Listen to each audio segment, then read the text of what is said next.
Nick and Noah and Strange Culture, Looking Glass, one of my absolute favorite rock the fuck out songs. That was a good song. That was a That's a good great song. song, man. So Noah, who used to play with Nailbite also currently, is the screamer, and Nick is the singer. And man, I tell you, fantastic song. And I got all their Yeah, gear that's on a Strange good one. Culture. That's a real good jam.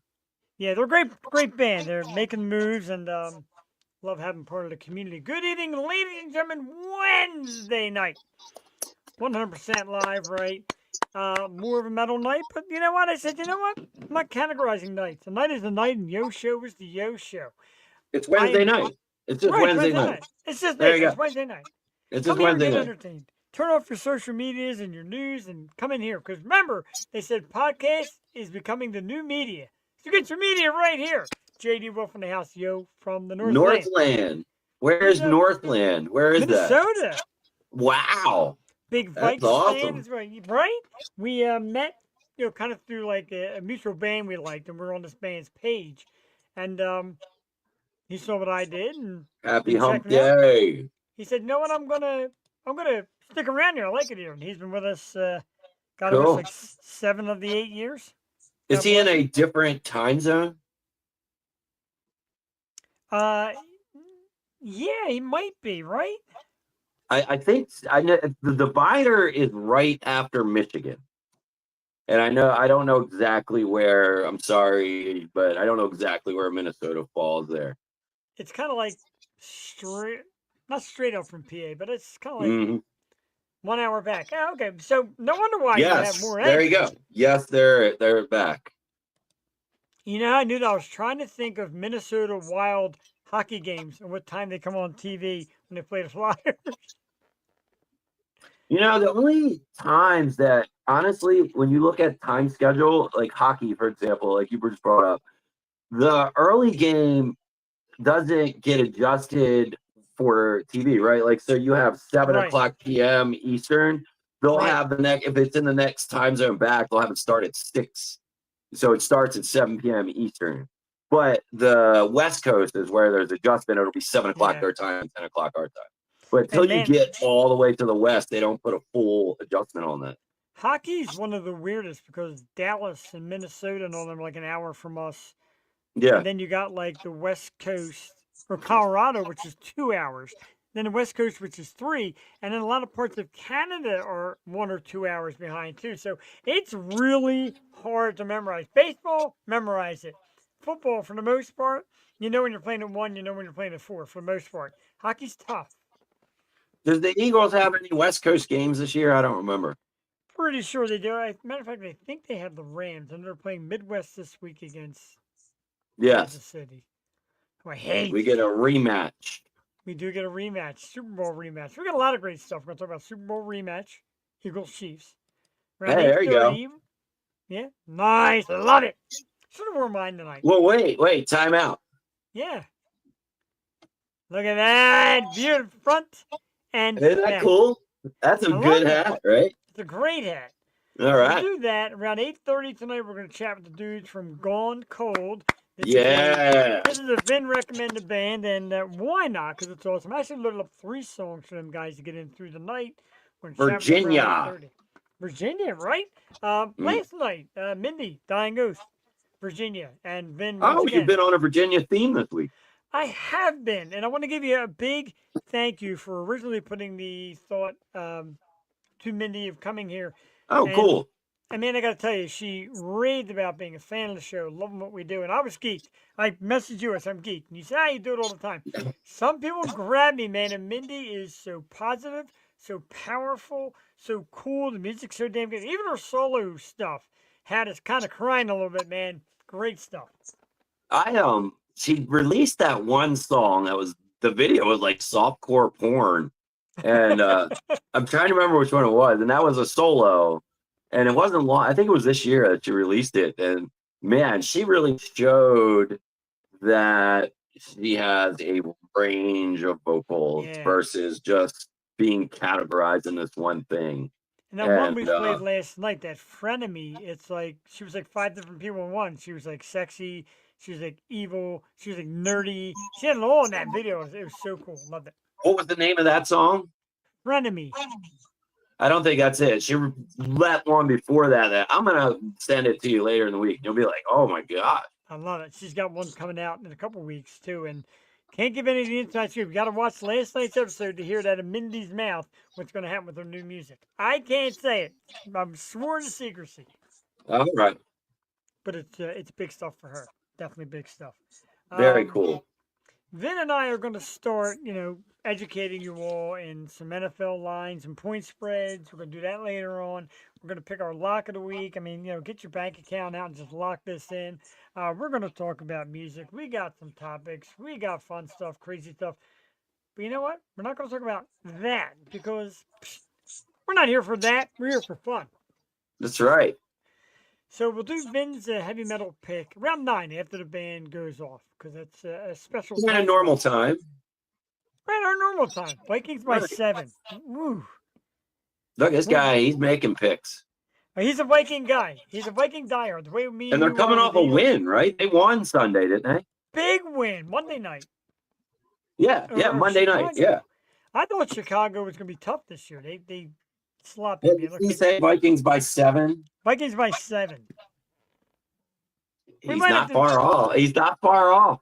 We might have to do that with our locks of the week. Beat Vin and Jeff. Yeah. They got to beat both of us, though. They can't just beat me and not you.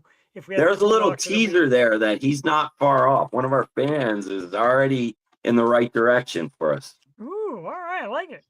There you go. Absolutely. I like that a lot. Going Cold is the band tonight, the band that you're very familiar with. And like I said, you always hit home runs. Bros Mindy, your picks of the week always absolutely slap.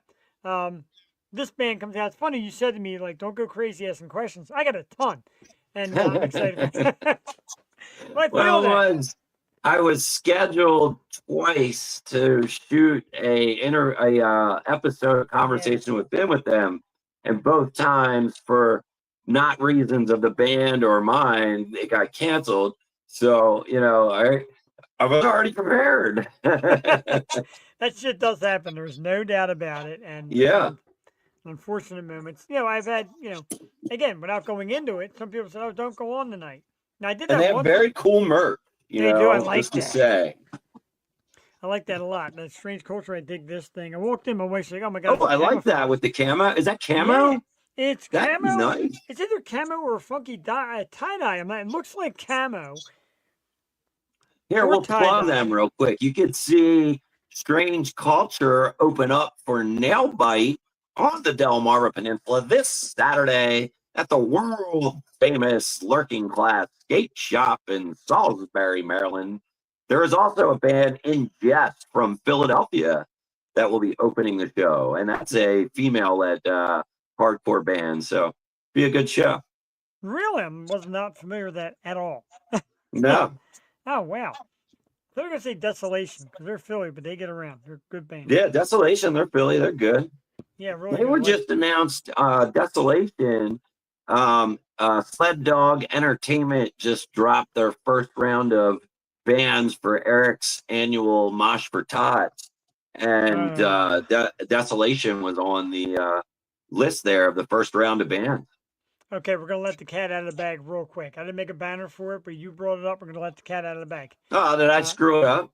No, not at all. It's actually good because it's a good lead in. I was going to say later. That all right, sweet. Perfect. There you go.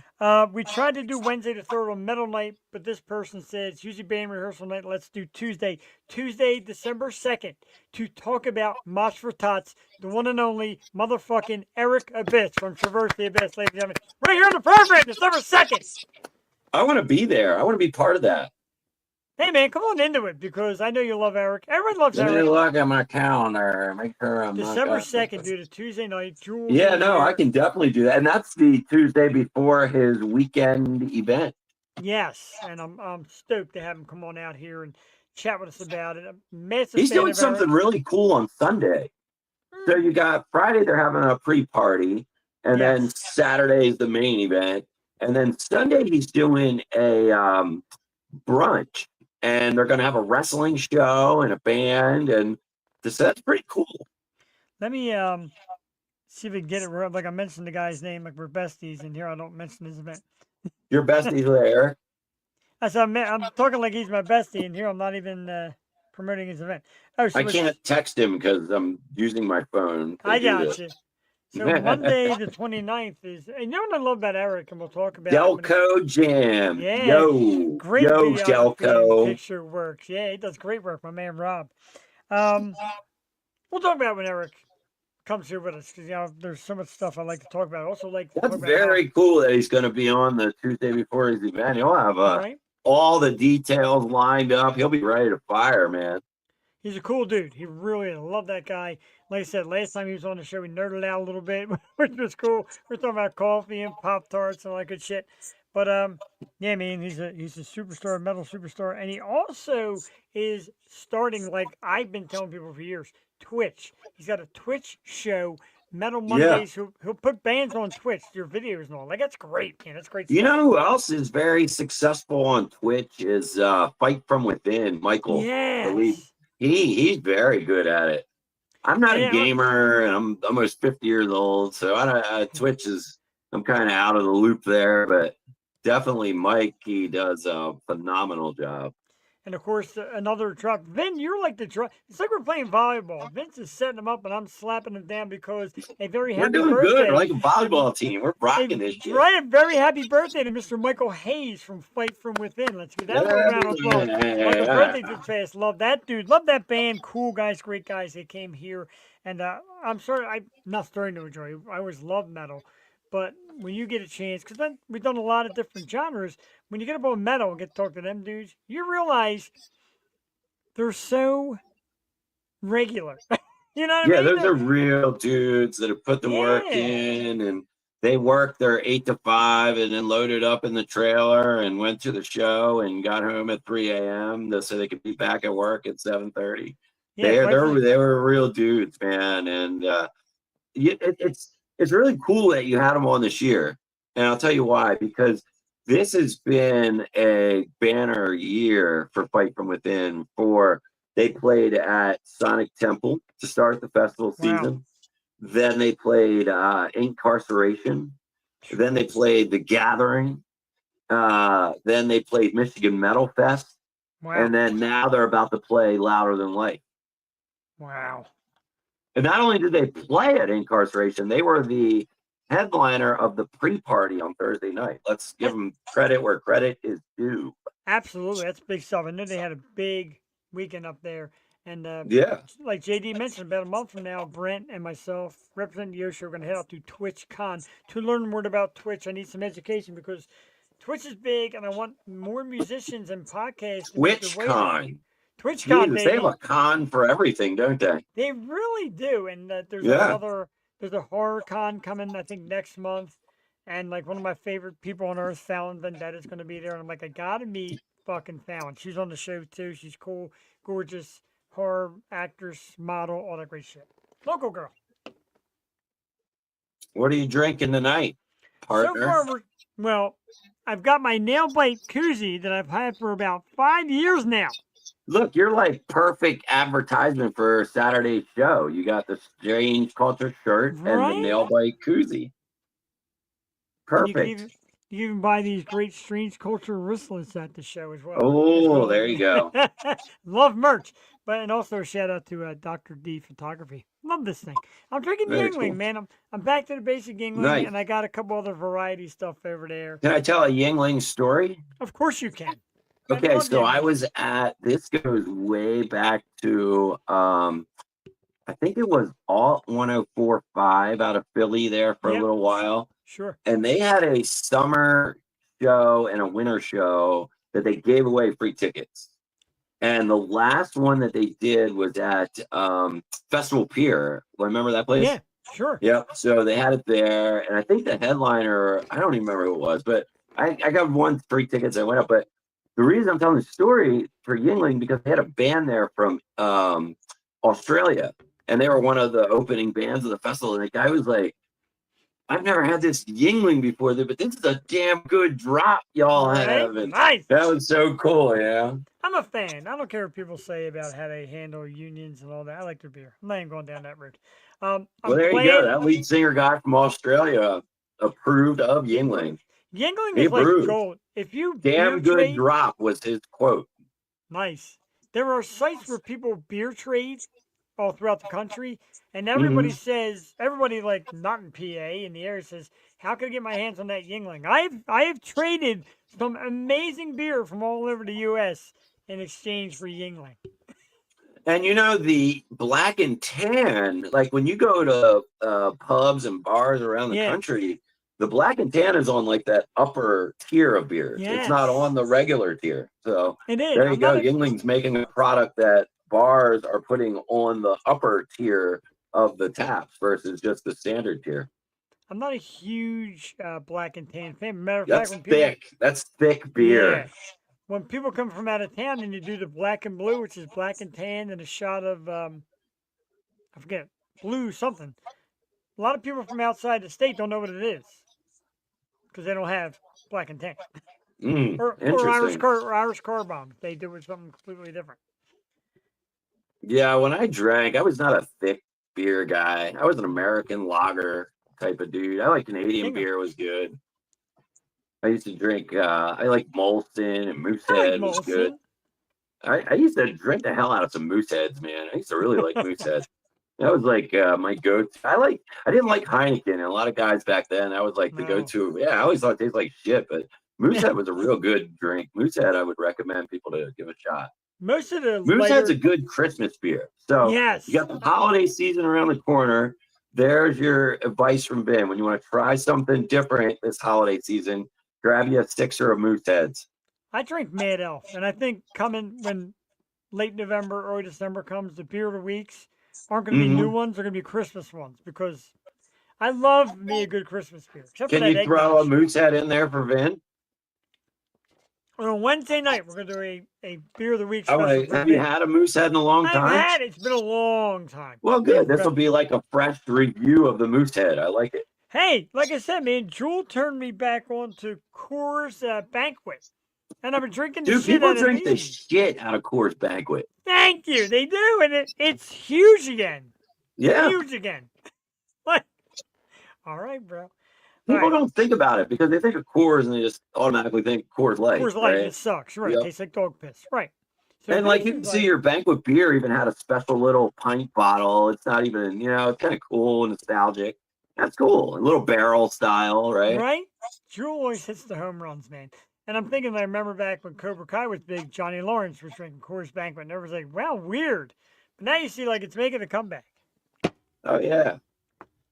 I don't even know what else I got here. Wasn't there was like a country guy that sang a song about Banquet Coors brand. I can't think of it. It'll hit me like 2:00 in the morning. Usually, that's when shit hits Yes. me, too. Mhm. And I jump up, my wife's like, what happened? Oh, yeah. I Well, know who let's sang play the song. She's like, shut up. Let's play a tune, man, because I'm stoked. So we got a couple loaded up. We have Burn Me Alive. How about Burn Me Alive? Start with that one? Yeah, that's good sound. Yeah, I love yeah. it. Burn Me Alive. It's tonight's very special guest, Gone Cold.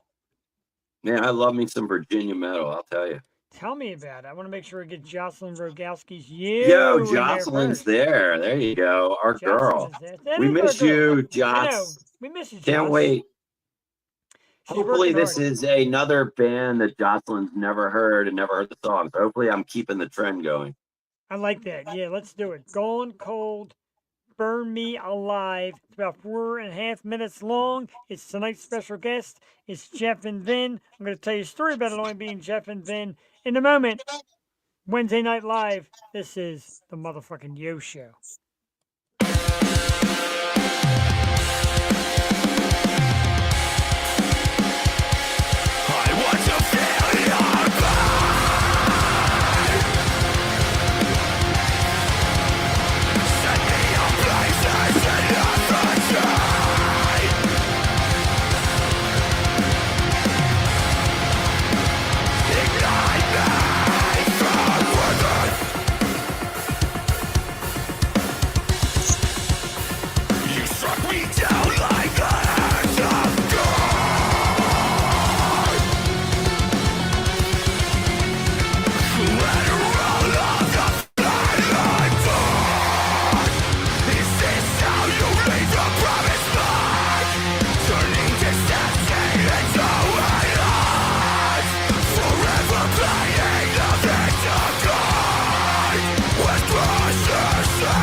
'cause I've got my own story to tell.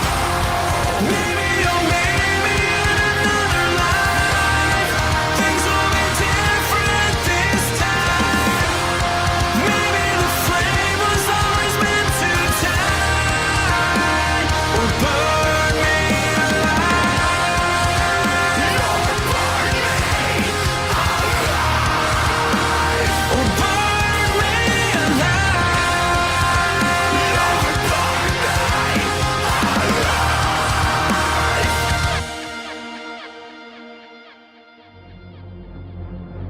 Existence is not for me. Return me from whence I came. Strip away my identity. Return me to your void.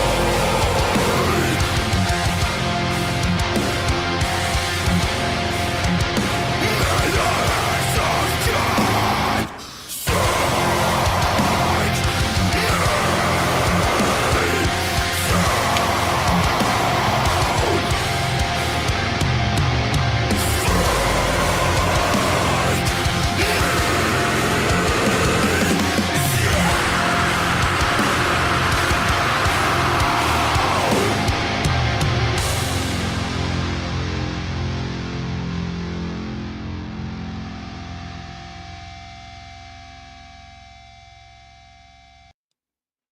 I'll tell you what.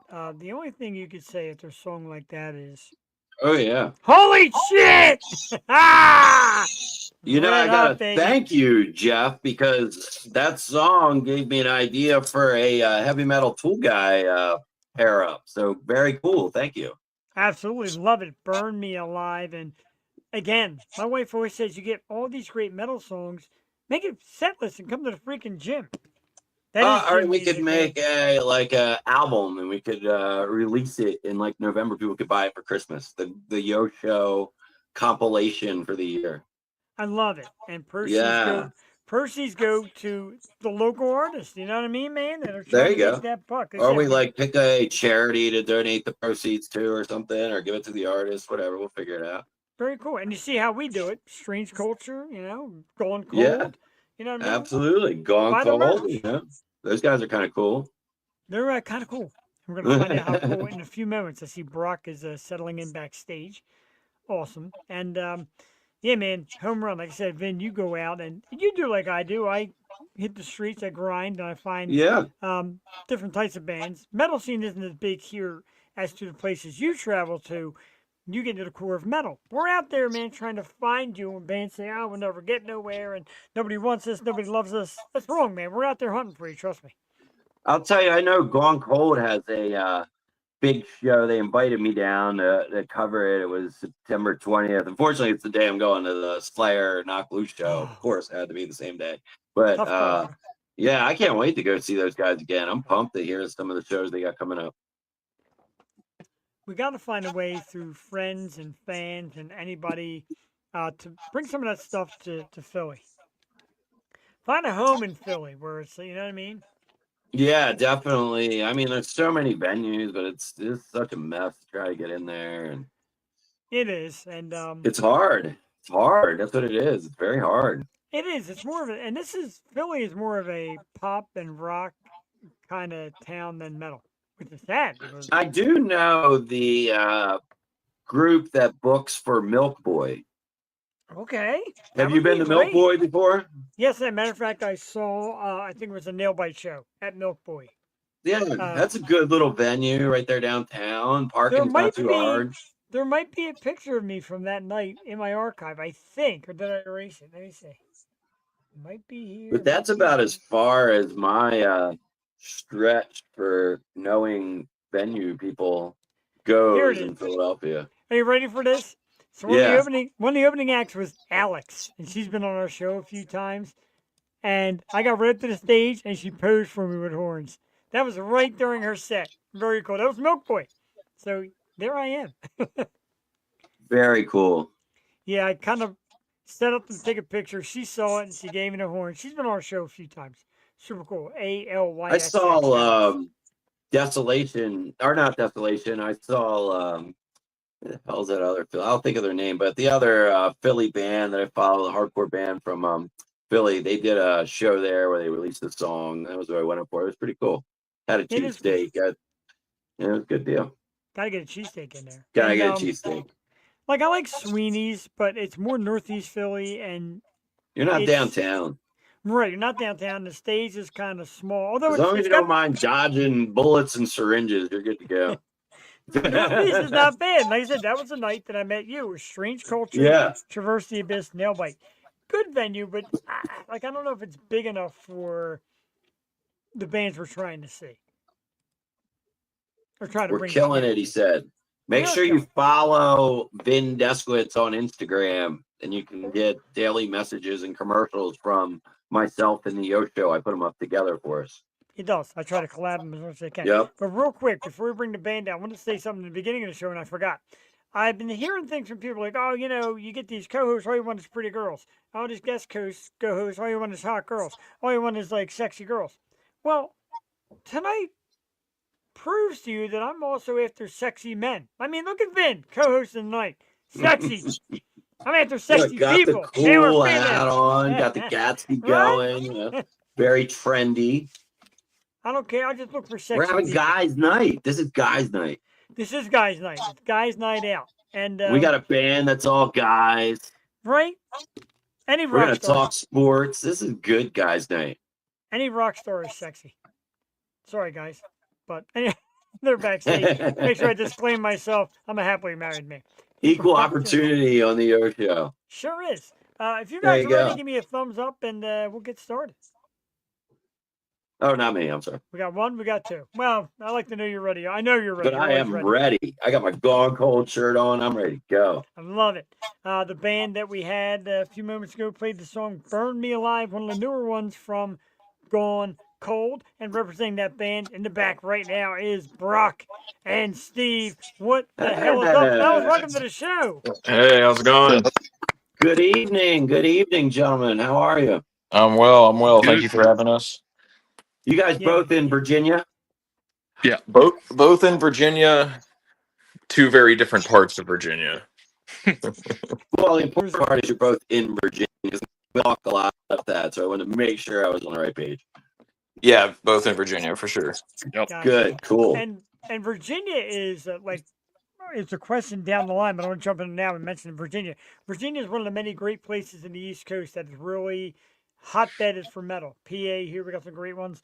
Some cool ones come out of like the New York area, Virginia. Have you guys like noticed that the East Coast seems to be the thing? For me, West Coast metal hasn't grabbed me yet. East Coast is kicking my ass. What do you guys think? I mean, it's a there's definitely a lot of bands like out of the area that I listen to. We haven't gotten a chance to really get over to the West Coast ourselves, so I don't want to like make any calls on which I like more yet. You know what I mean? We'll keep it close to us. Steve? Steve, do you think the East Coast is harder than the West Coast, or you got it and no input on her? I can't say much about the West Coast. I do think the East Coast is doing a pretty good job right now, though. Nice. I want to say you guys from Virginia, right? So you got bands like Guar, Lamb of God that have come out of Virginia. You know, you guys are following a very, very good path of metal out of Virginia there. So my question would be, is there a Virginia-based band that's big now that would be like, man, that they call you and ask you to be direct support on some shows? Which one is it that it would be like, yeah, that was the one? Oh man, I mean, I feel like the answer's obvious. Well, what is it? Come on, let's hear it. I mean, it's Lamb of God, of It's course. Lamb of Okay, God. all right. Yeah, of course, yeah, Mhm. absolutely. I would, I don't care what I had going on. It's canceled. We're going. Yeah. I don't care if they, Blake's having a baby. It's goddamn Lamb of God. Gonna have to wait. Lamb of God called, and we're going. So she's gonna have to wait. I can't think of one other thing I'd rather do. Wow.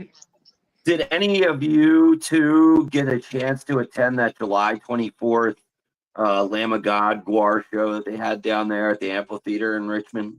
I was there. No shit. Give us some stories. Give us some feedback. That was a major event. Yeah, it was the whole show was great. I mean, Lamb of God crushed it as always. I always feel like every Lamb of God show I've seen is always amazing, but whenever they play in Richmond, of course, it's like a little bit more special. Mhm. And that was definitely like no different. Also, one thing I'd note from that is that like Ozzy had just died, and I'd seen a bunch of shows even up until that point, and he'd only passed away for a few days, and like no one was really talking about it, like no one was Wow. saying anything. And of course, like when Lamb of God played, like they were the only band that evening that mentioned him. And then Mhm. they did an amazing cover of Children of the Grave, and Yeah. it was really cool. It was an awesome night. That is some great stuff, dude. And stuff. How'd Guar do that night? Well, Oh, Guar was great as always. Just Mhm. they're so entertaining. Yeah. That amphitheater is also really cool because like people can just like walk up from the street, and not pay, you know what I mean, and just kind Yeah, of watch I've and still seen get a good videos. view. There's like a road or a sidewalk, and you can like sit up there and watch. Yeah, exactly. Like it's like getting like just a back row seat. It's totally great setup. Very cool. it's cool. So I got to get to some of the better places. Let's talk about you guys. Let's talk about the music. We'll start with Steve. We're talking about "Burn Me Alive," and I played it here, and it's freaking fantastic. It's an awesome song, and talking about how metal's becoming more popular and more people are getting on board. This new style and your style, especially, I'm back here kind of dancing as well as headbanging. I like the clean and heavy mix too. Tell us about it, Steve. Tell us about this number because it's fantastic. I freaking love it. What do you want to know specifically? Let's talk about what the song is about, and then how you got to creating it. Um, so Burn My Live's it's pretty much about like some kind of internal struggle that's just kind of like eating you alive from the inside out. And I kind of like to leave my lyrics up to interpretation by whoever's Nice. listening to it. You know what I mean? Like it means something to me, but it can mean something else to someone else. Makes pretty good sense, and like in creating it, something that deep too. Do you feel like you're really laying your emotion out there, or you're just like, all right, yeah, this is the message I gotta send. So pretty much everything that I will write lyrics about is related to something that's happened to me. So it is personal. But I like to write my lyrics in a way to where someone else could have had something different happen and it still affects, it's relatable to them. Gotcha, gotcha. Makes sense. And Brock, Can you like, tell us a little bit about the writing process, real quick? Like who's yeah, doing lyrics? Is everybody doing it? Is there specific? So usually what happens is Kevin will bring a track to us that he's already written like completely out demo wise. Sometimes we'll make some changes here and there, like Brock will add leads and stuff to it, whatnot. I usually write all my lyrical parts. Every once in a while I'll help Kevin write like the choruses and whatnot that he sings. Most of the time he'll have something already written chorus wise. Maybe I'll help him out every once in a while, but he's pretty good about writing his own lyrics for choruses. it's pretty good stuff. Brock, when you Hmm. read a song like this and you see the deep message, how does it feel putting music behind it? Because this is like his deepest thoughts, and now you guys got to come up with a rhythm and instruments for this stuff. Mm. Um, well, like Steve said, usually I think the music kind of inspires the lyrics, or at least helps that, because I think the music part kind of comes first before the lyrics. Nice. For me personally, I'm not like a huge main architect of the song, but I kind of I think Steve and Kevin like value my opinion about things, and like sometimes I'll have opinions about riffs or like different parts, or like I'll like put my own lead parts on top of things, and that's when it kind of becomes like a more like group collaborative effort. I will say from a personal standpoint, like the songs are fun as fuck to play live. I get into it every single night, whether there's like 15 people watching us or like 150 people watching us or more. And it's really fun. And then also Jeff, I appreciated you mentioning like that there was you know, like it was heavy and hard and all this, but like there was still this like groove Yes. kind of centric thing. And I appreciate you saying that, because that's one thing I really like when I listen to bands. I definitely look for like hooks and grooves and like Yes. things that I can bob my head to. Right? And I appreciate you picking up on that, because that's always like one of my main goals with the songs for sure. Absolutely. I'm going to comment on that. You know, as we were preparing for this evening, I was listening to Gone Cold throughout the day in my car, and I'm going to give you guys 3 bands that I could see you as direct support on, and I want to get some feedback on what you guys think of this list, okay? So I could see you guys as direct support for I Prevail, The Devil Wears Prada, Norma Jean. Wow. Easily. What do you think? What'd you say? The Devil Wears Prada, Norma Jean, and I I Prevail. Prevail. Yeah, I would love to open up for all those guys. I think their audiences for sure. If they liked those bands, they would like our band as well for sure. Mm-hmm. Mm-hmm. We've gotten every so often compared to I Prevail, so that'd be sweet. Okay. So it wasn't just me then. No. No, Okay. yeah, definitely not just you. And No, there was like 2 or 3 tracks. I was like, man, these guys could open for I Prevail any day of the week. Look at it. I mean, I'm a big fan of Devil Wears Prada, so that'd be sweet. Mm-hmm. Let's not get it Mm-hmm. wrong. Let's not get it wrong. We need them guys open for you someday. We're out here trying There to you get go. There you go. know what I Role mean? reversal. I like it. Trying to get you guys that big, and it is great stuff. And so in making stuff, you know, you're doing the singles, some real great singles out there. Album approach. You guys down for like long albums? You like the EP thing? Because you get bands in there that put Mm-hmm. out these long albums, and man, it's a lot of work. Now we're wiped out, and you feel like you've lost a lot of time. Mm. Well, I think there's a big difference between like, and it's probably not just our band too, but like I think there's a big difference between like what bands want to put out and what they want to do versus like what's just realistic, and kind of like what you just mentioned. It's almost like financially unwise to put out, like, you know, just kind of blow your load on like you 14 songs, you know what I mean? Because that could be like 3 or 4 years worth of material if you release it wisely. Gotcha. And it kind of just makes financial sense at the level that we're at right now to kind of do EPs and singles. Like our second EP is about to drop, and on September 19th, and then I think I heard you guys talking about the show on September 20th in Vienna, Yes. Virginia, Yeah, in I was support of that plugging your EP. show. Yes, sir. And like me personally, like as an artist and a guitar player, I would love to release like full lengths like every, you know, 2 to 5 years, you know what I mean, and just be able to coast off of that release. But that's just not really the world that we live in today. True. Right. It's a good Now, approach. Everybody wants it right away.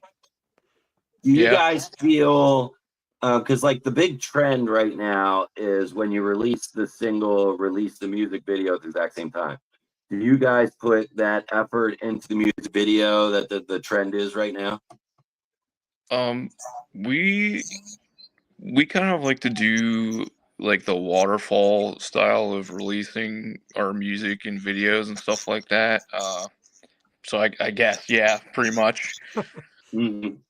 Because Well, people now want maybe- something visual is the thing. Like, you know, your music can be good as fuck, but like if you don't have like something visual behind it to like put in front of people while they're, you know, doom scrolling and shit all fucking day long, like, you know, then people just don't like, I don't know, they think your song isn't as good or something. I don't know.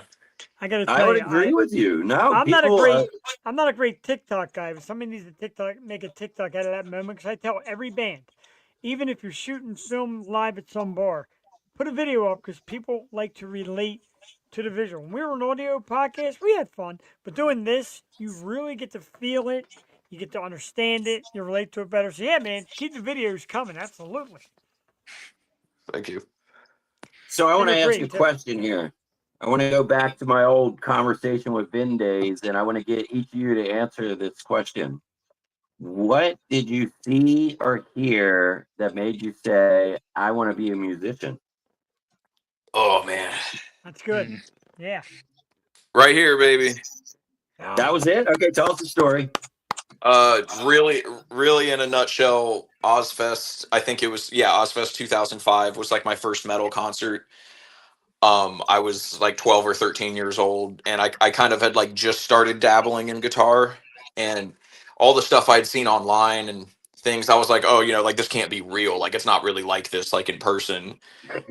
And then I went to see the show, and like so many bands were like in their prime, but like we didn't know it at the time because it was like just that time, because I think like Avenged Sevenfold's like City of Evil had just come out, like I think Mhm. Mesmerized by System of a Down had just come out, like arguably some of these bands' best work. Ozzy Osbourne played in like the middle of the day and was like incredible.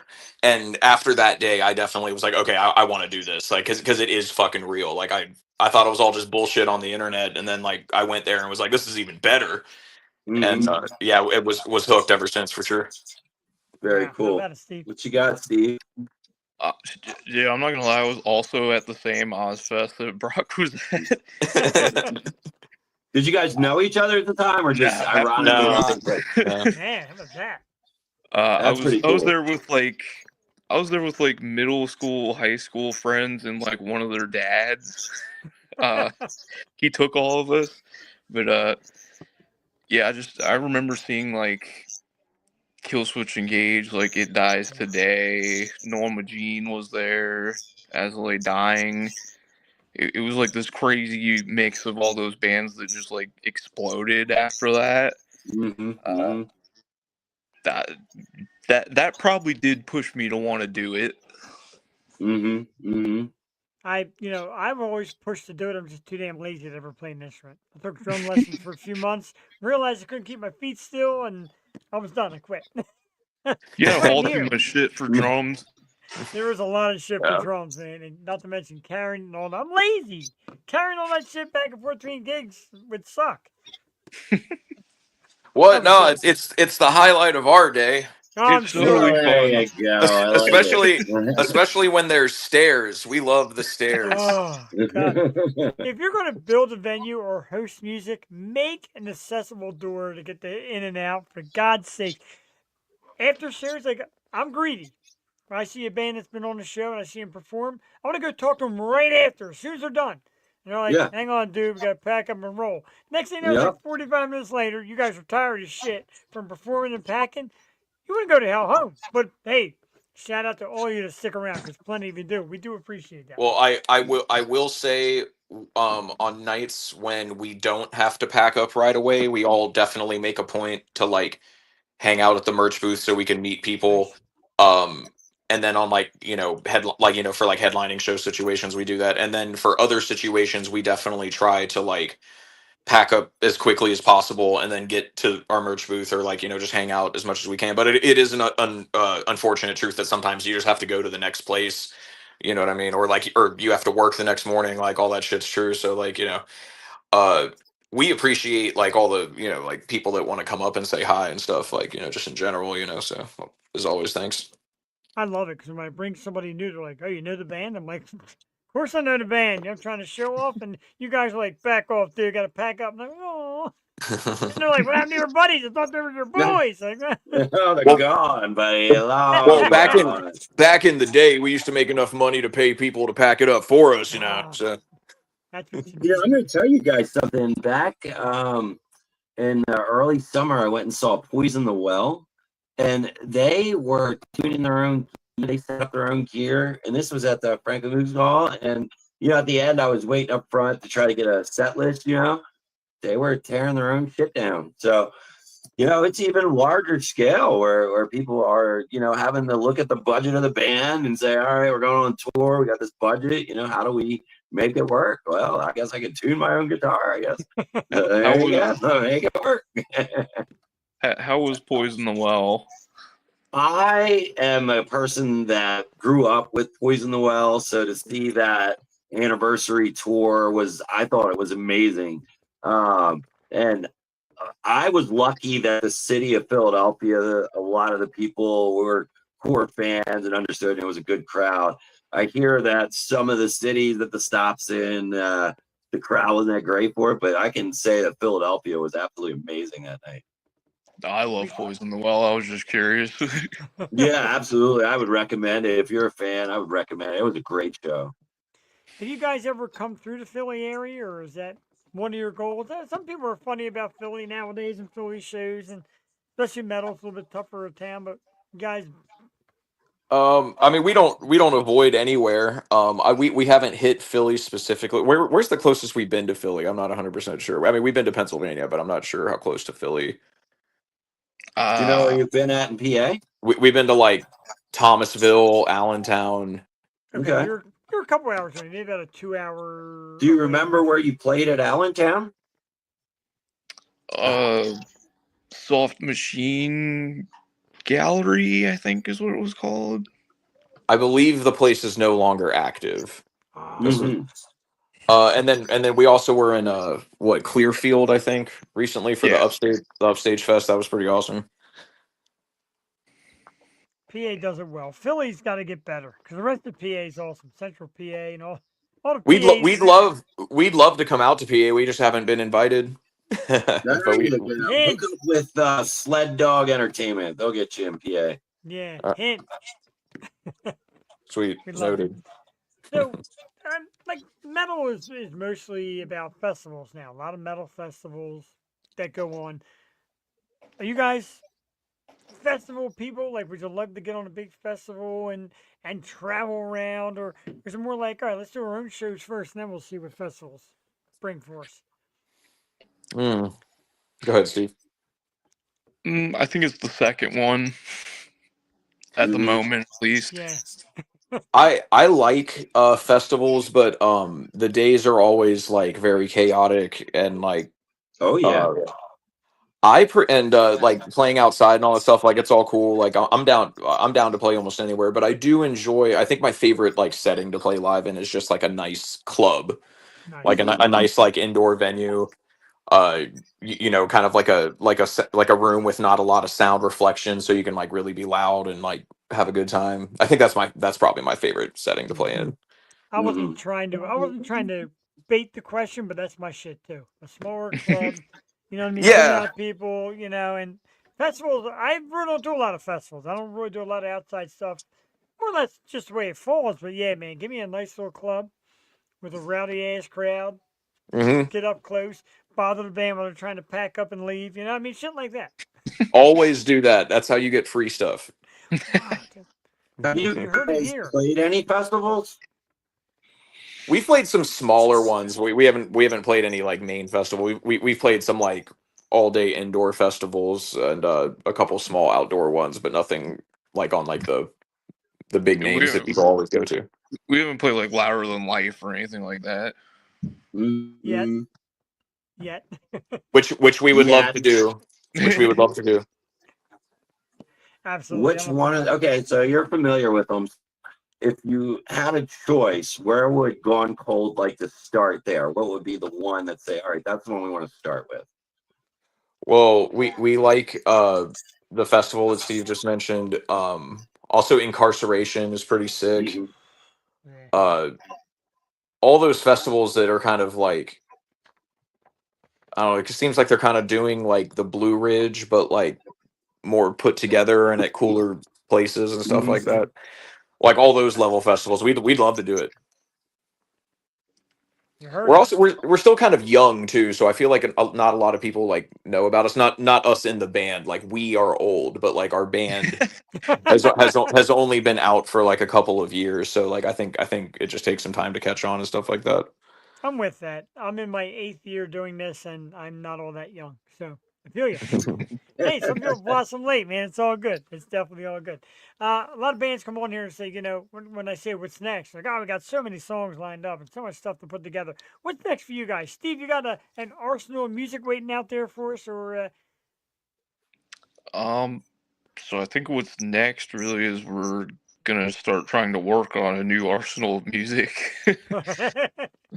Studio time. Yeah, I mean, we've taken on so many shows this past summer and whatnot. We just haven't had that much time to work on any new material. So I think we're kind of taking a little bit of a step back from playing live this winter, and we're gonna try and work on new songs. Yeah, we have a few shows lined up to kind of finish up the year. Like I mentioned before, the EP's one right around the corner that we're really excited for, and then a few things until the end of the year. Um, but yeah, we actually it's actually just like you mentioned, like we don't have an arsenal of songs like all ready to go, and we really like to kind of make sure the songs are like, oh, like if this was a band that like would this be a band that we would listen to? You know what I mean? Mhm. Once the songs like are kind of like at those levels, we're like, all right, sweet, like let's start, talking about releasing and recording and all of that stuff. But yeah, we want to just take a little step back from playing live because it's very demanding, it's very expensive. Yeah. Uh Yeah. so we'll just take a little step back, like nothing significant. I don't think people will even notice, to be honest. And then we'll just write some songs that we're all really happy with, and those have been the songs that we've been writing, since the jump, and hopefully people vibe with it, and then we'll just keep going from there. There you go. Do you Even though guys have like a target date in 2026 that as the band? And we know it's not hard in stone, but like a target date that you'd like to release some new music to the fans? Oh, come on, Vin. You and I have been friends for a while and talked about all kinds of shit. You really think I'm that organized? You Well, I you didn't know if you guys had like goal or we're just rolling with it. I will say that he's not here, but Kevin is very much he likes to keep us on a schedule for releasing Mhm. things, so it's regimented. Yeah, it'll be. We're not going away or anything, and there's not going to be like the typical like, hey guys, thanks for following us all this time while we take this 2.5 month long break to write some songs you post or anything. You know what I mean? Like it'll all just be cool. And I don't know, like we have after the 20th we'll have 2 EPs worth of material for people to enjoy, and we're looking forward to putting out the next stuff, but we just want to make sure that it's going to be kicking ass. Love it, Give man. us the details on that 20th show. I'd like to hear all about that. Yeah, sure. So it's in celebration of our second EP that will be coming out the day before. The show's on the 20th. The EP comes out on the 19th. The EP is called A Sign of Life. It'll be our sophomore EP. For direct support, we have our friends in Seasons, which is a Richmond band, which I think you guys have talked about or covered before. And then we have Greenhead, which is a Nova kind of local band, and then also Stones Unturned, which is from like the same area. So we just kind of it's a show with bands from the area that people like to see, and it's a venue that I think Seasons has wanted to play at but hasn't gotten a chance to, if I'm not mistaken. And it's a venue that we kind of consider home base, and I think it'll be like our fourth show or fifth show there, and they've always done pretty well. And the place is ran so pro, like we're always just like so excited for it. Like there's no nerves or anything about it Love ever. it. What's the name of it? That's Jammin' Java in Vienna, Virginia. Okay, there you go, guys. Jam and Java, Vienna, Virginia. Road trip.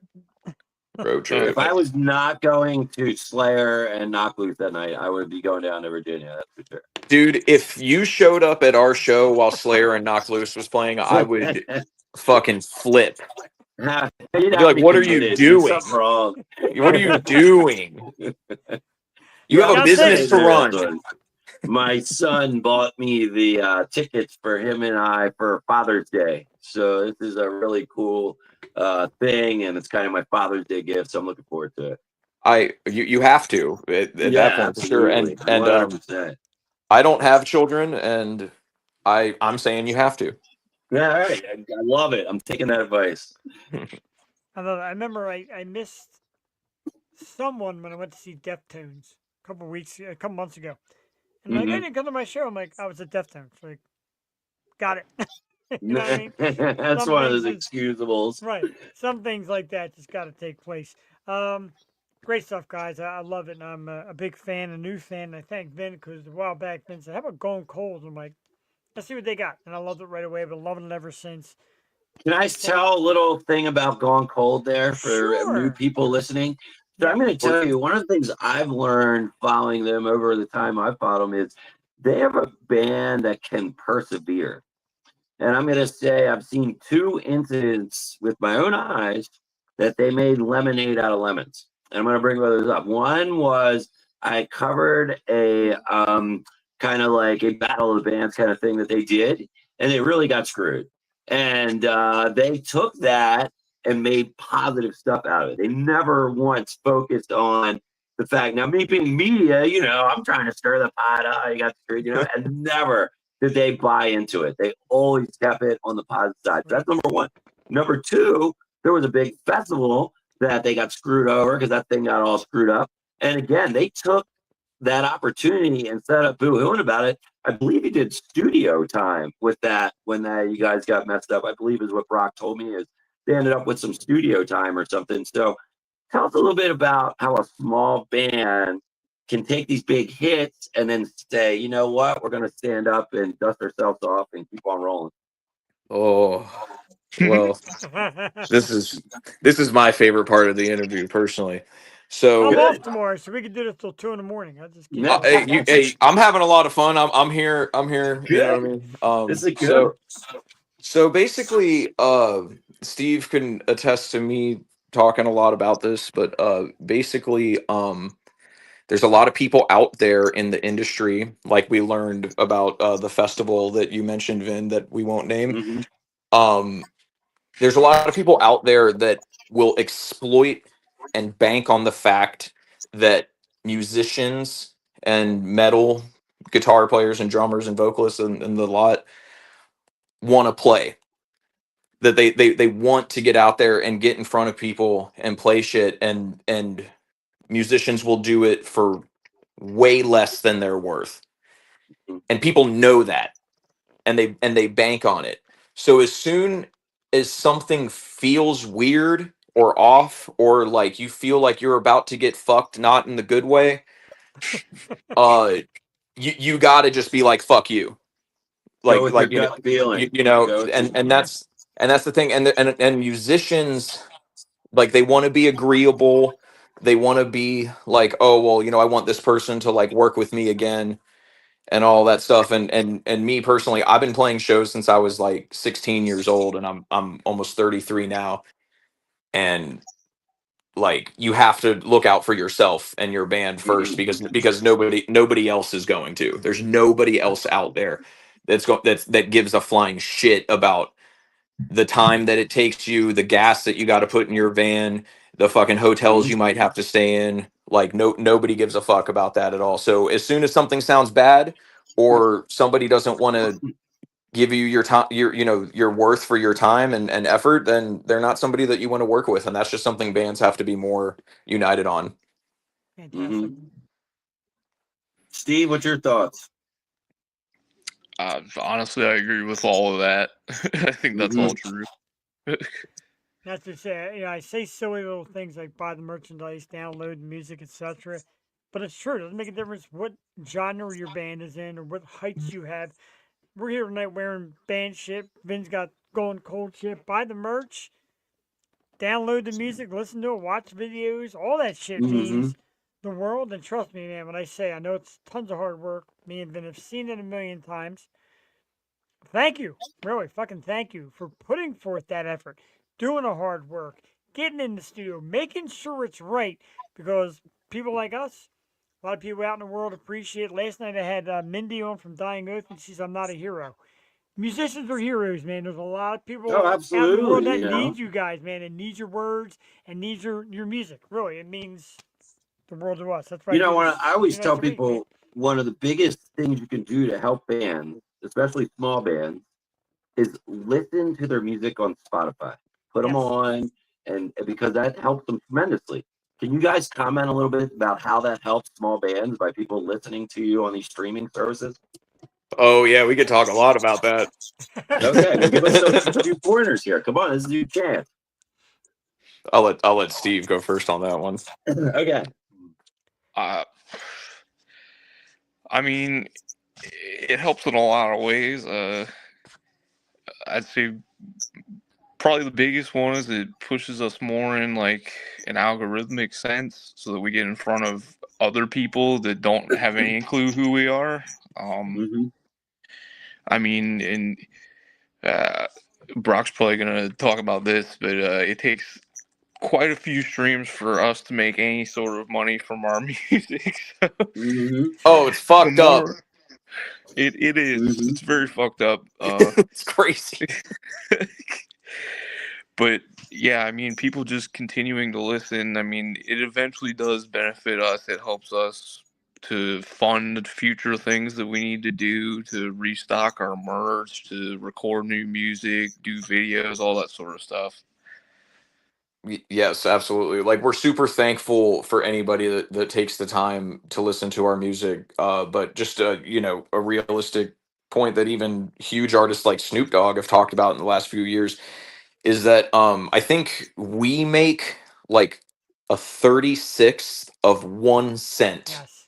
Yeah. Mhm. per stream. Stunned by the numbers. Stunned by the numbers. Like it's crazy. It's crazy. And like we put out the music because we love it and we want people to hear it, and it does something like really good for us, like creatively.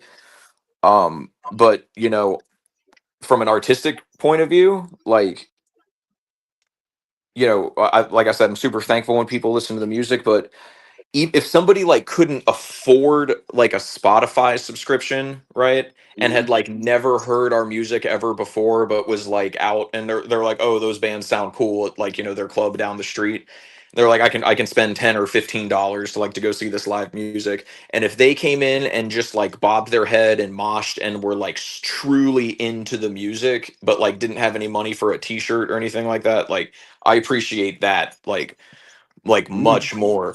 You know what I mean? Like I just want to get in front of people and show as many people as we can, and like listening to our music definitely like helps that. But yeah, Spotify doesn't really do much if you're like trying to support a band, for just to be honest. Like we love like everybody listening to the music, and like we Mhm. were super thankful of that, but it they don't pay us anything. Yeah. Well, it goes back to what Jeff just said, the importance of buying merch. Yeah. When Mhm. whether you buy it online or you go to the event and buy it at the event. Either way, I mean that's a big That's it. chunk of the band's income in being able to B- help them do bands stuff on and all buying the merch. bands on all levels today, like whether they're like your local bar band or Mhm. a much bigger band in the genre that you like, are all on a similar level now more than ever, because that band's in the same boat. Like they get maybe a little bit better Spotify streaming numbers because more people listen to their music, but people Mhm. spend what, like 9, 10, $11 on a listening subscription, and bands are getting paid a fraction of a cent per streams. And Yeah. I think most people think that a lot of their subscription goes to the artist, and that's just not the case. Mhm. And at the end of the day, every band out there has to sell t-shirts and vinyls and hoodies and all that stuff in order to sustain like what they want to do. So that's the only way artists are making money out there now. I believe Michael of Fight From Within, he said it best one time. He said, "We are traveling t-shirt salesmen." I was like, "That's very good." That is It good. all But it all depends on how you approach it. sure. But remember, I tell everybody, man, keep making the videos, keep making the content. Yeah. Bands, but here, go to the shows, man. $15. We're talking about all these other bands, 80, 100, 200, 500 to get a ticket. Spend 10 or $15. Go to a local Mhm. venue. We're going to be all like-minded people and discover new bands. And stay for them all. If you go for one, stay for them all, because you never know who you're going to discover. And if you're at a show and you can't afford to get in, I'll let you in through the back door. Fuck them. How much is your I'm writing show on the that down. 20th? What's the cover charge? That is a $15 show. There you go. You can't beat it. It's a Peanuts. $15 show. No, you can't And beat that. we're gonna have a brand new shirt with us that night. Ooh, That is there you true. go. That is true. Brand new. They're We'll actually be supporting the "Burn Me Alive" song. It features the greatest lyric in it, the "Return Me to the Void" part, where it's all like crazy and serious sounding or whatever. love You it. know, the artwork's really It was cool. good. It was real good. It's a good song. Yeah. Thank you, thank you. The shirt's We're equally digging as it good. out Be there. on the lookout for it. I'm gonna be on the Oh, good. lookout for it. You can find the shirt and all that other good stuff that has to do with Gone Cold by going on Facebook. Gone Cold. Instagram is Gone Cold VA. Tongue tied. Gone Cold VA. YouTube, Apple Music, Spotify. It's all there. Linktree / Gone Cold Virginia. You can find all the great information, merch, upcoming music, shows, etc. from one band that I consider a badass group of dudes. Brock, Steve, round of applause, man. Love it. Thank you guys for coming out. This has been a blast. Man, we ran you 10 minutes past the normal time. We weren't getting ready as, but I thank you for your time and coming out. We Good appreciate job, it. Thank guys. you. Thank you for coming on. We appreciate it. Absolutely. That is Steve and Brock from Gone Cold. And Vin, wow, man, you nailed it. You said it. And when you came aboard, it hasn't been that long ago, when you came aboard from American Mosh Pits and you had hmm a wide variety of knowledge, and you said, do you mind if I recommend some bands? Do you mind if I recommend some songs? I'm like, whatever you want, dude. And you told me a Mhm. while back when you lined up the first two really you booked here was Gone Cold, and I believe it's Babies for Brunch. I think were the two. Oh, they're awesome. I can't Yeah, wait for us to have them and on. you said like I'm gonna give you two fantastic bands. You did, dude. You nailed it so far. So I thank you for that. Now, what we're gonna do, usually it's around the time we do Vin's Metal Pick of the Week. So we can either do that or play another Gone Cold song. I'll leave it up to Vin. I think you should play. Let's do the metal pick of the week. Let's roll with it. All right, let's do the Metal Pick of the Week. Vin do every it. week while he's out there grinding in the streets gives us a. Hopefully, this metal- is not one Jocelyn has heard. I don't know. You challenged me to find one of them, and I'm not sure if this is the one. I think this is the one you challenged me to find. We'll find out in a second. Hope I loaded the right Yep, song. yep. This is the one. Okay, so let's do it. This is Vin's Metal Pick of the Week, complete with Vin's video.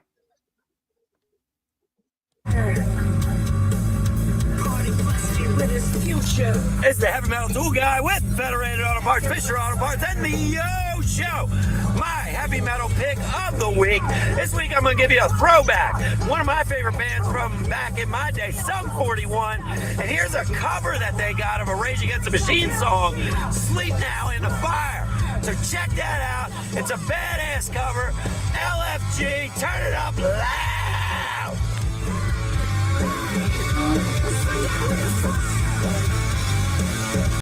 Sum 41. I never knew that was a Vin band. Dude, How I does didn't that know. love me? I had before I sent that to you. I like looked at the screen a couple times. I was like, "Is this really Sum 41?" I mean, it sounds perfect.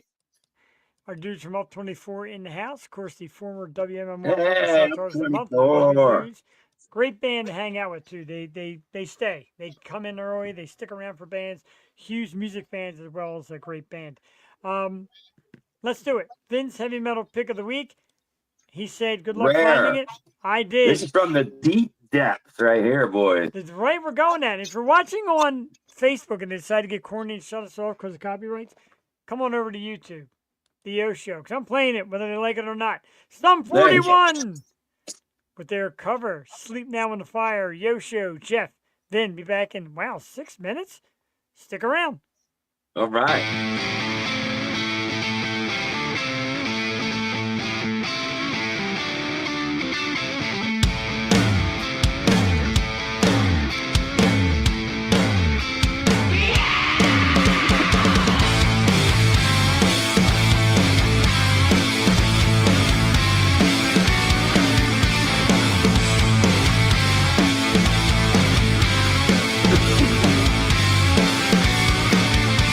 The world is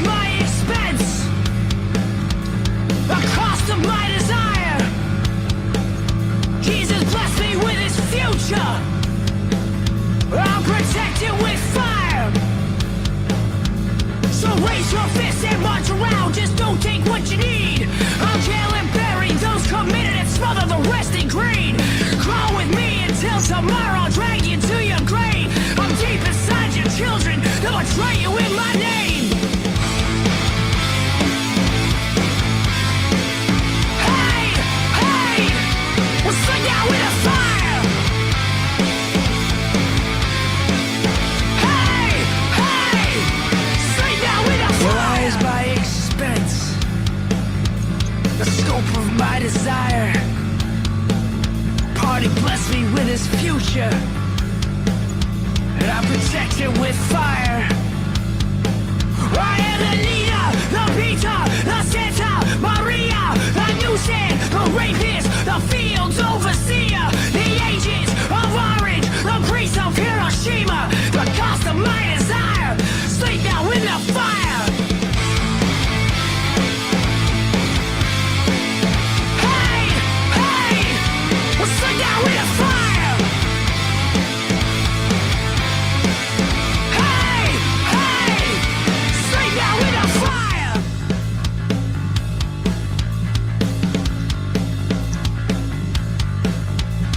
For it's the end of history. It's caged and frozen still. There is no other pill to take, so swallow the one that made you ill. The Nina, the Peter, the Santa Maria, the nuisance, the rapist, the fields overseer, the agents of orange, the priest of Hiroshima, the cost of my desire. Sleep now in the fire.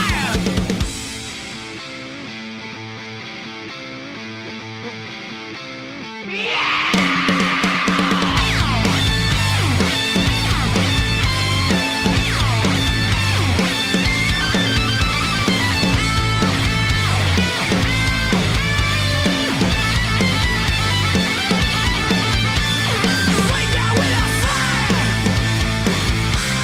Sleep now in the fire. Sleep now in the fire. Sleep now in the fire.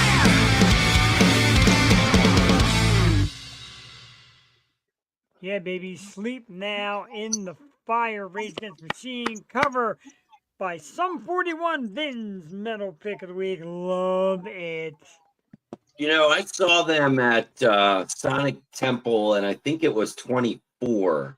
Nice. And sometimes with the veteran bands, when they play in the day, you know, the pits are not as like hard, you know, because all the hard people are seeing other bands. Sure. But man, when they had like a 3 o'clock, 4 o'clock kind of set, those pits raged when Sum 41 hit it. It was a rager. That was a really surprise right here. A little surprised about that, to be honest with you, but very cool. And they, you know, they played in an era like more like my wife's growing up stage, where there was a lot of pop punk that was very big, and that's Mhm. kind of where they got categorized. But they also were a big band that paid honor to 80s and even some 70s like rock and metal stuff. Like they were all Mhm. about that. That was their thing growing up, which is cool. You know, I was lucky in it would have been like mid 2010s, the like 2013 era. I worked a lot with the sunglass company Oakley, Yeah, sure. and they were Oakley was headquartered out of Southern Cal, and a lot of the big Oakley events they would have, Sum 41 would be the band. Oh, There was some connection. I don't know what it was, but there was some connection before Oakley sold out to the big corporate giants. When there was still single guy owner, he had some type of connection with Sum 41 band. And like I saw him play at the Oakley headquarters. I saw him play at a skateboard event that I was covering nice. for him. I saw him play at a dirt bike event. I think in that stretch, like 2 years, I probably saw Sum 41 like 8 times. That's pretty awesome. Yeah, it was. It was cool. I'm a fan, especially now that they kind of semi-retired, is it, or retired? They retired. I think this was their last year. They had their tours, I think, over the summer. And I think the lead singer, and don't quote me on this, but I think he has some medical issues. And that maybe. led to the retirement there was him having some issues there and couldn't be on the road. Sucks. And that's why I tell you, when you see these bands that come on our show and bands that come around and tour, even if you think, oh, they're you know, I can see them anytime, see them, because you just never know when you'll never see them again. That's what happened with Deftones when my wife said, I'm not going to go. Couldn't find anybody to go with. I'm like, I'm going alone. I'm not missing this. Don't miss. Seriously. Mm-hmm. You never know.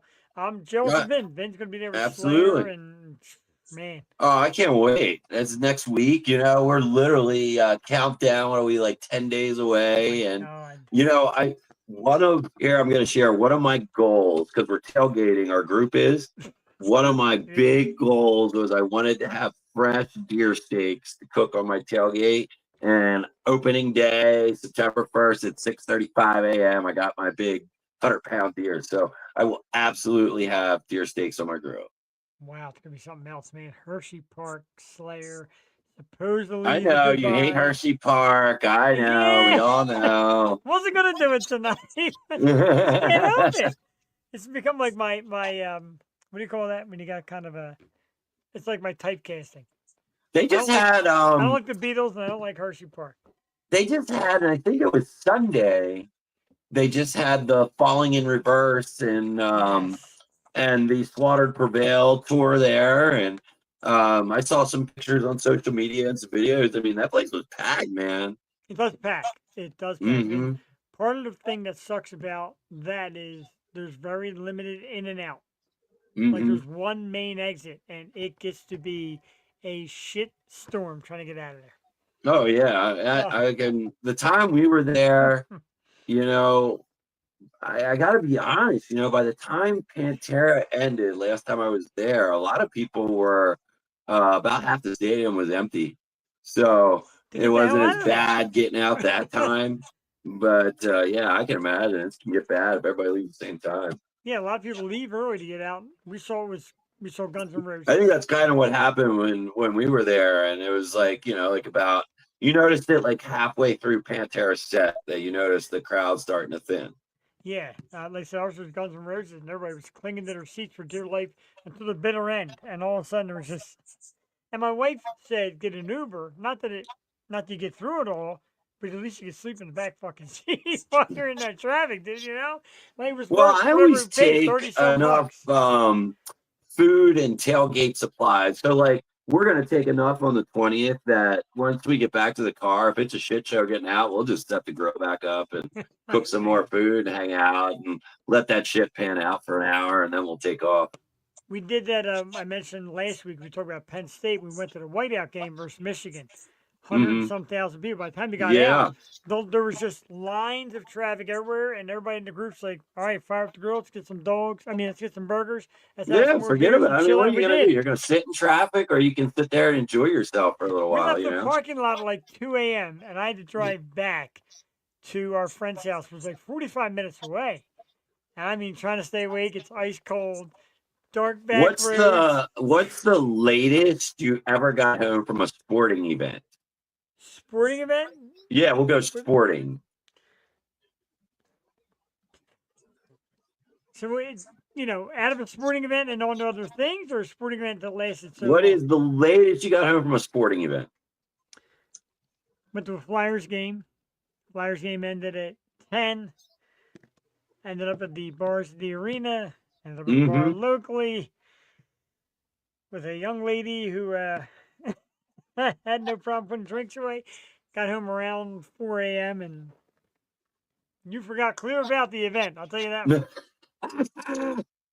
I have a tie actually for my number one. 6 a.m. I have two sporting events that I got home at 6 a.m.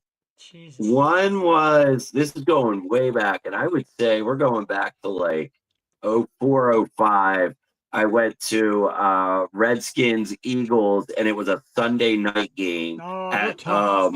down at in Washington there, That and hurt tough. Landover, Maryland, or whatever it is. Yeah. But that was the year that McNabb and T.O. and they were going to the Super Bowl and all that. And that game was in December.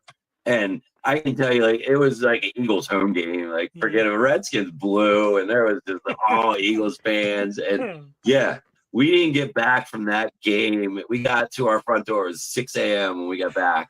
And then the same thing, I went to a NASCAR race in Richmond, Virginia.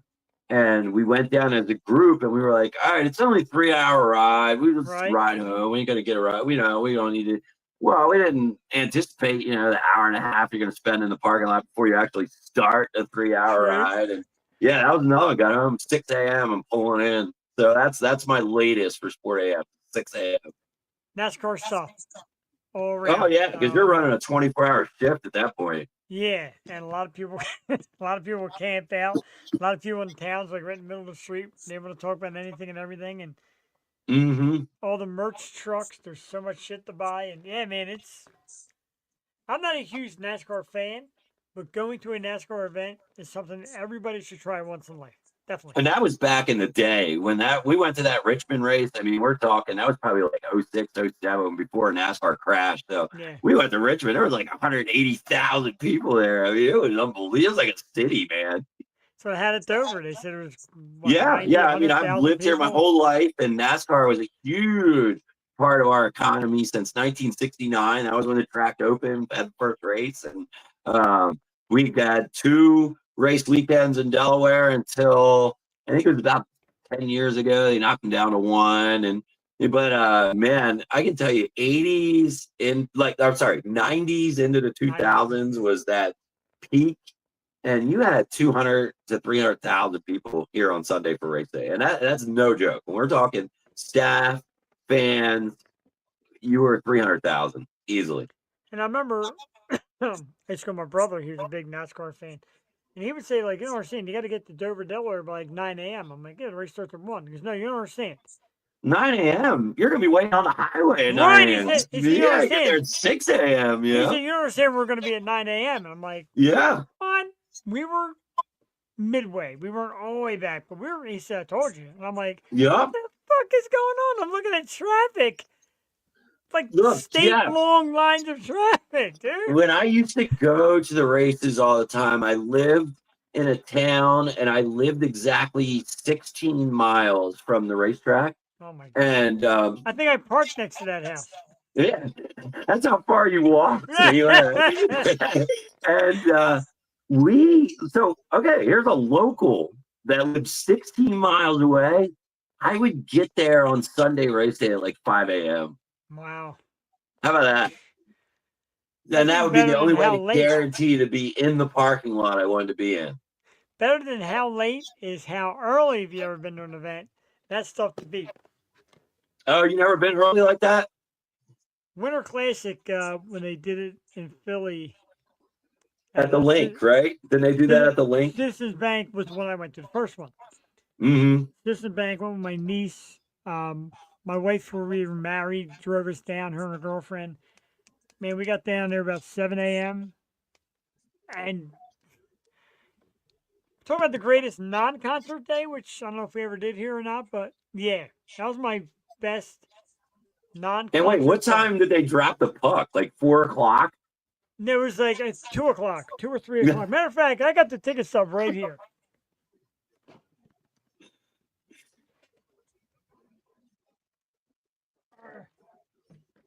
It's like a Jeopardy theme song, but I got it. I promise you. Don't worry, folks. He's got it. He's got it. He's got it. He's got it. Good looking out, Ben. I've got this piece of merch I bought from the stadium. Oh, that is way cool. Winter Classic. That is way cool. I can't put that around my head with the headset. That's all right, but that was way cool. I've got this that I'm sitting on. This is also Winter Classic. Winter Classic. They had these on every seat. That's pretty cool. Every seat had one. I tried to swipe an extra and got caught, and it made me put it back. Was it actually really cold that day? Freezing cold that day. Oh, well, that's probably a good thing when you're having a hockey game. Started to snow too. And Oh, it did snow that year. I remember Yes. watching that on TV. It did snow. the ticket left Because field. there was 2 years in a row that it snowed for the game, and Philly was one of them. So, a quick funny story. Here's the ticket stub. That is way cool. That's like a huge sports check off the list there to go to the Winter Classic in Philly. And I went with my niece, so remember that for starters. And she was early 20s. Mm-hmm. I'm like, I'm going to the bathroom. I'll be right back. I go to the bathroom, walking back, and a couple of dudes run up to me and said, dude, your wife is passed out. Huh? A couple more dudes. Dude, your wife, she's like passed out. Now I'm thinking, keep in mind, I wasn't married yet. Cassie was in the car 'cause she drove down with her sister to go to the events around there. Yeah. My wife is passed out. So I start going down the steps, and two more guys like, yeah, man, check out for your wife. She passed out. I go run down, and it's my niece with her head between her Knocked legs, out. knocked out. This was right before the third period. I'm like, yo, Ash. Not a response. As soon as they dropped the puck to start the third period and the crowd cut again, she kind of popped up and then one of those "where the fuck am I?" Oh my god! A classic day. I got the ticket stuff. I got it all. That was a great day, man. I recommend That's that too. awesome, man. Oh, if you Well, never you did, should, join us if I come up there on November 1st for that Flyers game. You should think about coming. yeah, definitely. I love going down to the games. I don't care what it costs. It's a Hmm whole different experience. The newly named Xfinity Mobile Arena. Good lord. Same When we shit talk- every day. Right, we talk about metal and rock music making a comeback and becoming huge again. This story right here, I still can't believe reading this. Deftones' brand new album has all 11 songs on the Billboard Top 100 with That's eight awesome. with 8 of the top 10. So in the top 10, it's 80%. I'm like, do the math. That's 8 out of 10 freaking Wow. songs. Congratulations, Deftones. Vin, rock, Very cool. metal, it's making the comeback now. Yeah, I love the Deftones, man. I've always thought they were good, and to have them have a new album and pump it out like that, that's great to see. I agree, man. I agree with the movement of rock and metal. And as Ozzy was going out, a lot of the bands that played the tribute show were coming in and Hmm or reinventing or redoing or just making it relevant. Well, you heard So, Brock talking about Ozzy or Lamb of God doing the song and how then they did it at the show on July 24th. And I know, like on Spotify, you can pull that track up by Lamb of God, and it's just very cool that you got all these bands now. They got these little cover tracks that they did there that they released. So, I like that stuff a lot. mhm. Here's one, and we never really talked about this before, but I have to because, like I said, these Okay. guys trying to make money. So NBA player Michael Porter Okay. and OnlyFans superstar Sophie Rain, Okay. Sophie Rain, not us, Rain, are having a war of words. hmm Porter comes out and says, how on earth is this girl worth $80 million? Slamming it. How ain't worth $80 million? What do? You show yourself. How's that making money? Now, keep in mind, OnlyFans got to buy a subscription. So I did this. I found a picture of Miss Sophie Rain. Are you laying down $20, $30, $40 a month to see her? I mean, she's not- Jeez, man, 20 not to 40 unattractive, bucks but- a month. It's something like that. Holy shit balls. I have never, and even some of the guests that have come on that are like mild stuff, like, oh, OnlyFans, like, nah.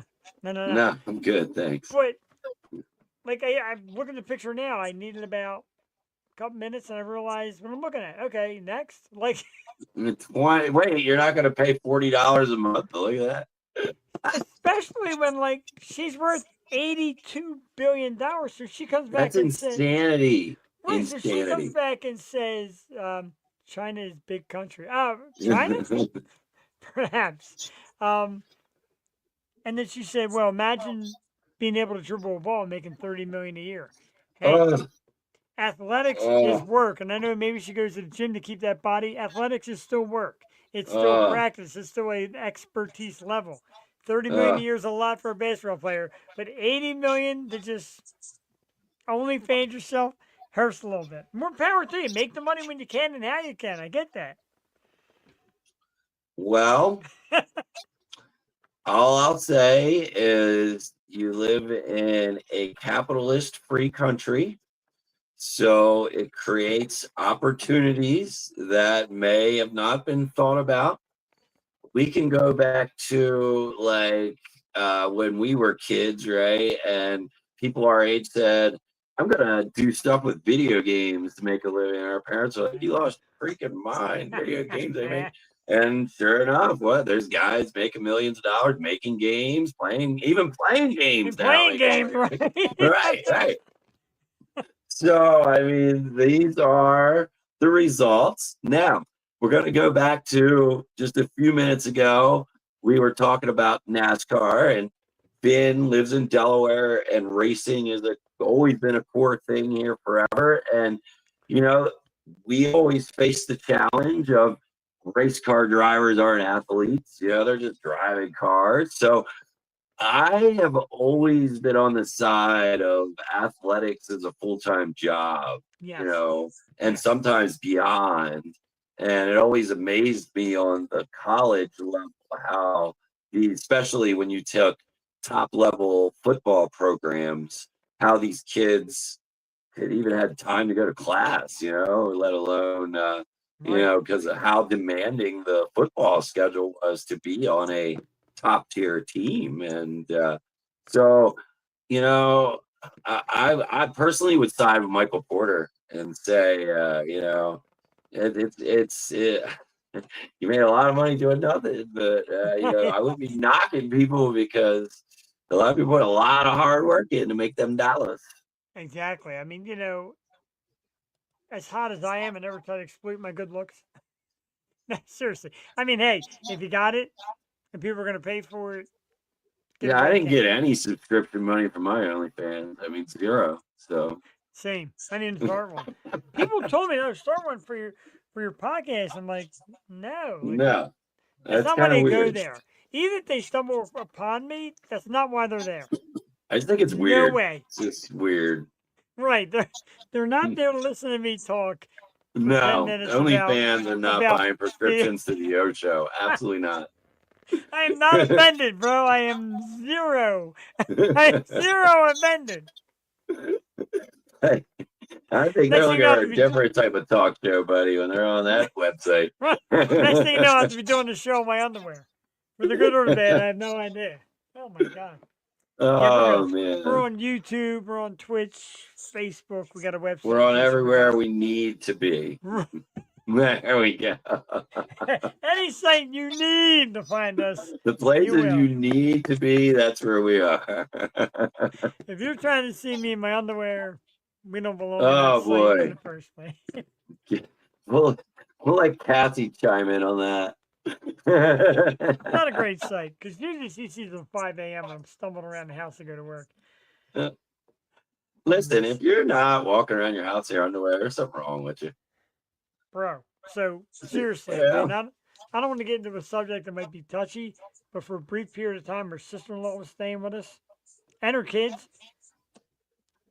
There is no underwear time. There's none. That's weird. Yeah, that kind of sucks. None. No underwear time at all, bro. That blows. That was a rough period of time. It's difficult. You know what I mean? Every guy, I don't give a shit who you are. Every guy, at least once a week, if not once a month, has a grab a comb or hairbrush. You're a rock star singing Oh, in yeah, your hell fucking yeah. underwear, right? In your underwear, right? Hold In front of on, the you mirror, know, you're singing it, dude. as I've told the story before, I was a single dad for 12 years of 2 boys. Man, my house was like a locker room frat club, buddy. And me and 2 teenage boys running the show. It was a nightmare if you were a woman, that was for sure. Man, I know, like I said, every dude in this world has had a towel wrapped around them, nothing else Yeah. on, comb or brush in hand, and crank up the Bluetooth or the stereo or whatever, and you're singing song, you're air guitaring or some shit to some tune. No I doubt about it. remember listen, this is funny you bring this up. I remember one day coming home from work and one of my kids is like wrenching on a fucking tractor or something in his underwear and flip flops in the yard. I was like, yep, this is Guy House right here, buddy. Right. Like I said, it's guys' night, and my wife always says, like, I don't understand how you guys do it. Oh, it's heaven. It's heaven. At least she knows. And guys out there, if you hear this live or recorded, if you're married or have a girlfriend and you want it to get serious, make sure you have underwear that doesn't have holes in it. My wife said, go Oh get nice yeah, new that's underwear. not gonna fly.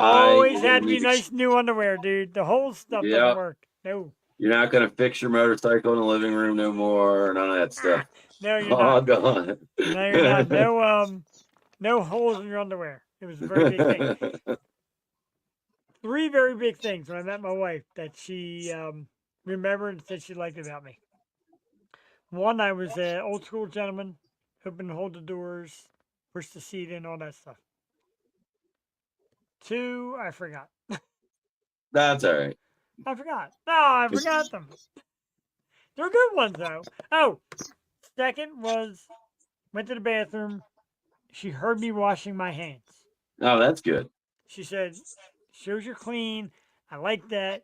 You didn't just run out of the bathroom after taking a look. Really, you were wash your rinsing hands." all the powder off your nose. Nah, is it was what I'm never me, telling man. What are you talking- That's not my joint. But that and holding the doors, washing your hands. I forget the third thing or something that had to do with the subject we're on. But anyway, yeah, man, it's the little things. I want to comment on number one. Okay. So, chivalry, right? Hold the door for the woman. Does anyone really know where that started? I'm No. going to tell you. That started in castle days, right? And what they would Really? do is they would have the queen go in before the king, because if there was an assassin in the room, they would kill the queen instead of the king. So now you have Ah. this item that becomes chivalry. It's nice for the man to open the door for the woman, but it all started as a deflex so the man wouldn't die. Isn't that wild? So more or less, like I'm saving my wife from a bullet. No, she's saving you because you're opening the door and letting her in first. And if there's an Oh. assassin in the room, she would have got shot and then you would survive. You I saw it understand? backwards. Holy shit. Oh, now I can't. That's how I'll that hold the door started. later. They would have the Oh. queen go into the room first and then the king would follow. And the whole Wow. purpose was if there was an assassin, they would shoot the queen thinking it was the king walking through the door. I'm gonna tell you, we've come a long Isn't that way. wild shit, man? That is wild shit. That is a great random fact. And That is a the- great random fact the right lead there. into your random facts you prepare Yes. is nice because you throw out a random one that's wild. I put on Yeah. the banner, then we go into the segment known as Finn's Yes. Random Facts. Give us a couple. What do you got? 1, 2 this week? 2, right? We got the same amount as usual, one Eagles and one Flyers. My Flyers. Let's have it. So we were talking a lot about betting lines coming up. So I wanted to make our facts of the day in regards to the betting lines. So I went on a little crazy search and I went to say, what about championships? Right now, what's the Flyers' odds to win the Stanley Cup if I was going to place a bet on the Flyers winning a Stanley Cup? Well, if I was going to bet with Bet Rivers in Vegas, it's 10,000 to 1 odds. The Flyers are going to win. And if I was going to bet with ESPN Casino, it would be 7,501. Oh my God, we're last. We're down there, buddy. So hold on. Eagles. What is, if I was going to bet the Eagles to win the Super Bowl, what's the odds? Remember these numbers? This isn't bad, what you're about to hear. So you got Bet Rivers had it at plus 700. ESPN had it at plus 700. And then FanDuel has it at plus 750. And to give you an idea, the highest one at the chart was at 6. So they're only one step off your best pick. Yeah. Who's the favorite? God, I got to remember. Who did they have at the top? I can't remember off the top of my head. It's all right, it happens. hmm So are they the random facts? And I don't know how that all.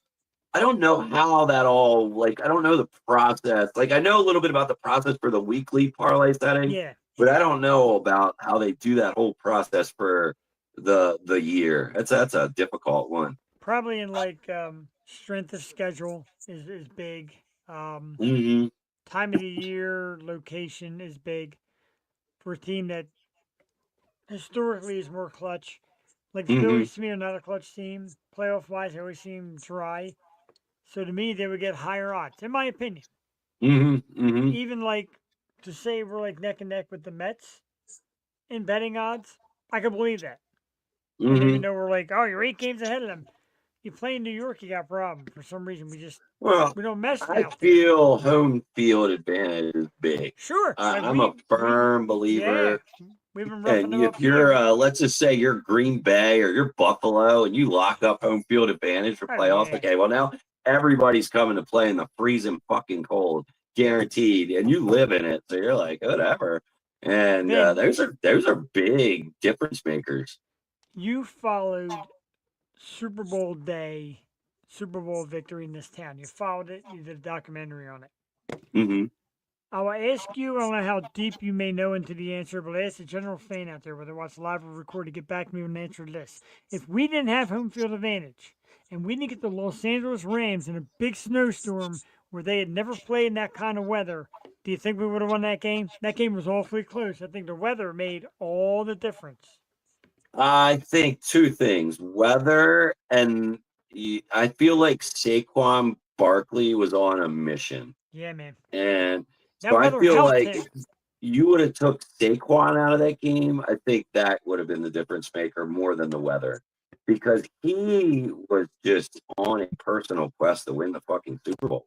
I mean, that's the bottom line, and that motivated that entire team. Yeah, and there's a video out there. You don't really hear it as well as they say, but it's a video of Saquon getting the play call in the huddle, looking at the defense, and turned and said, touchdown. Like they were 60 yards out. He said it right there, Mhm. touchdown. And that was the play where he ran 60 some yards. I'm like, And that was the one where he did the snow angels after the and he celebration. knew Yep. it. And that blows my mind too, how they know it. Like people used to bash Tony Romo for his commentary, how he used to Mhm. predict where the ball was going before the play, and like, that's horrible. When you hear how hard that is, how intellectual that is, it's mind blowing how they could see a play like that. It's wild. But that's that's the difference between a guy going to the Hall of Fame and a guy who just played, right? A Yeah. guy going to the Hall of Fame, Perfect. it's not just a job, it was like they were, I know this is going to sound weird, but it's like that person was born to play this game or, Yeah. this position. And they do things, they do things instinctively. They've trained so hard and for so many years that when you say, oh, okay, well, Tony Romo could say, I know I'm going to put the ball right on that hash mark on the 35-yard line. I can Yeah. guarantee you it's going to be there. Well, it's because it's like instinct. It's like waking up and knowing you have to use the bathroom. You just know what to do, right? And I feel like, again, that's the difference maker between the guys that are going to the Hall of Fame and the guys that just played. Yeah. Like everybody said, like, oh, I wonder how many times Barkley had to practice leaping over guys. He doesn't. He don't practice that. It's instinct. Like, I can get over this dude. I got to jump in the air. I can get around this dude. That's instinct. Yeah. You're not teaching that. You're not practicing that. That is right up here. And, not to kiss my own ass or our ass, but when the Mhm. guys, from the band said, Jeff, I like the way you picked up on this, this, and this. I'm reading it. Mm-hmm. You know what I mean? If you're looking ahead and you want to really get invested, you look into it. I got lucky with that song, of course. But these athletes, their instinct, man, it boils over. They hear something, Oh, or see something, absolutely. and they know a reaction for it. Freaking wild. It's like I used to train kids to do archery hunting. Okay. And that was one of the things how I trained with a lot of the stuff that we do is to make things instinct, right? So that way you would be more successful. You're cutting time. It's just like sport, you're cutting time out of the play and you're having a higher success rate because your body's instinctively going to do what it needs to do when the time comes. Yeah, I marvel at athletes. I marvel at musicians. There are times musicians got to change on the fly or set Mhm. something on the fly, and I get blown away by that. But I'm good at my job, like with instinct, which is tough.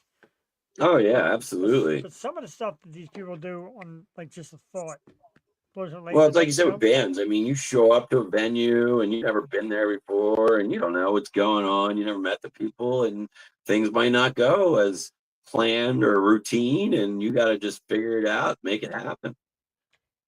I usually do. I think I'm good at that, especially Mhm. when you got a technician that drops the ball and the explanation, you got to explain what's up with somebody's car. You got to kind of think Mhm. really fast. Sounds weird, but it's true. No, you got to do it. So let's do, we're going to do our lock of the week. Oh, Talking cool. about I got to pull up NFL my tablet football. here. I'll be ready. And I'm ready. we're going to start with the lock of the week, and then we're going to go over. Now, I couldn't get a picture on the screen. We're going to go over real quick all the games of the week. But we'll start off with our Okay. lock of the week. Mine, this is where you get your wallet out. I like the Cincinnati Bengals -3.5 over the Jacksonville Jaguars. Cincinnati has way too much talent. One of the best quarterbacks in the league, possibly the best wide receiver in the league. A great number 2 wide receiver. The offensive line's a little shaky. Defense is a little eh. It's a Jaguars team that's not that great. I think the Bengals get it right. The offense flies, and I think they get their first. And win of it's the in, season. and that's in Cincinnati. Yes, so Mm-hmm. I like that a lot. I wonder why they only gave him 3.5. Yeah, If you figure they would have gave him like 5.5. you would think it sounded kind of like to me. Like I said, I like that Yeah, game. I mean, I would have to agree with you. 3.5. That's a lot. If I'm a betting guy, that sounds pretty damn good. Okay. Well, here's where I'm going with it. I'm looking at all these lines. I'm looking at all these games. My lock of the week, I'm going to focus on this one right here. Okay. 1 p.m., Buffalo, New York. Oh, You got the good. Jets coming to play the Bills. 6.5 to the Bills to win. I got a feeling it's going to be like 38-10 by the time that game's over. The Jets Wow. aren't bringing anything to that house. Even because last week the Jets looked okay against Pittsburgh. Not great, they looked okay.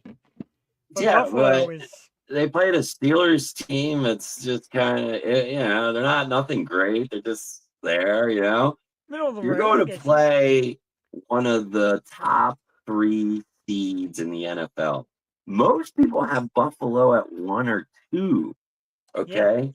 So Jets going in there with just that okay team under the belt. You're going to have a rough time. Josh Allen is going to rip you apart. I tell you what, Josh Allen plays, from what I see, I don't think he plays with a whatever the fuck happens, bro. Like, he's just going to do it.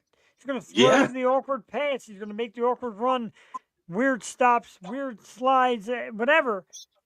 He's Well, just you out got to gonna think do about it. this. Buffalo is a very working man's town. It's Yeah. like a Pittsburgh. It's like a Philadelphia. It's a very Sure. blue collar.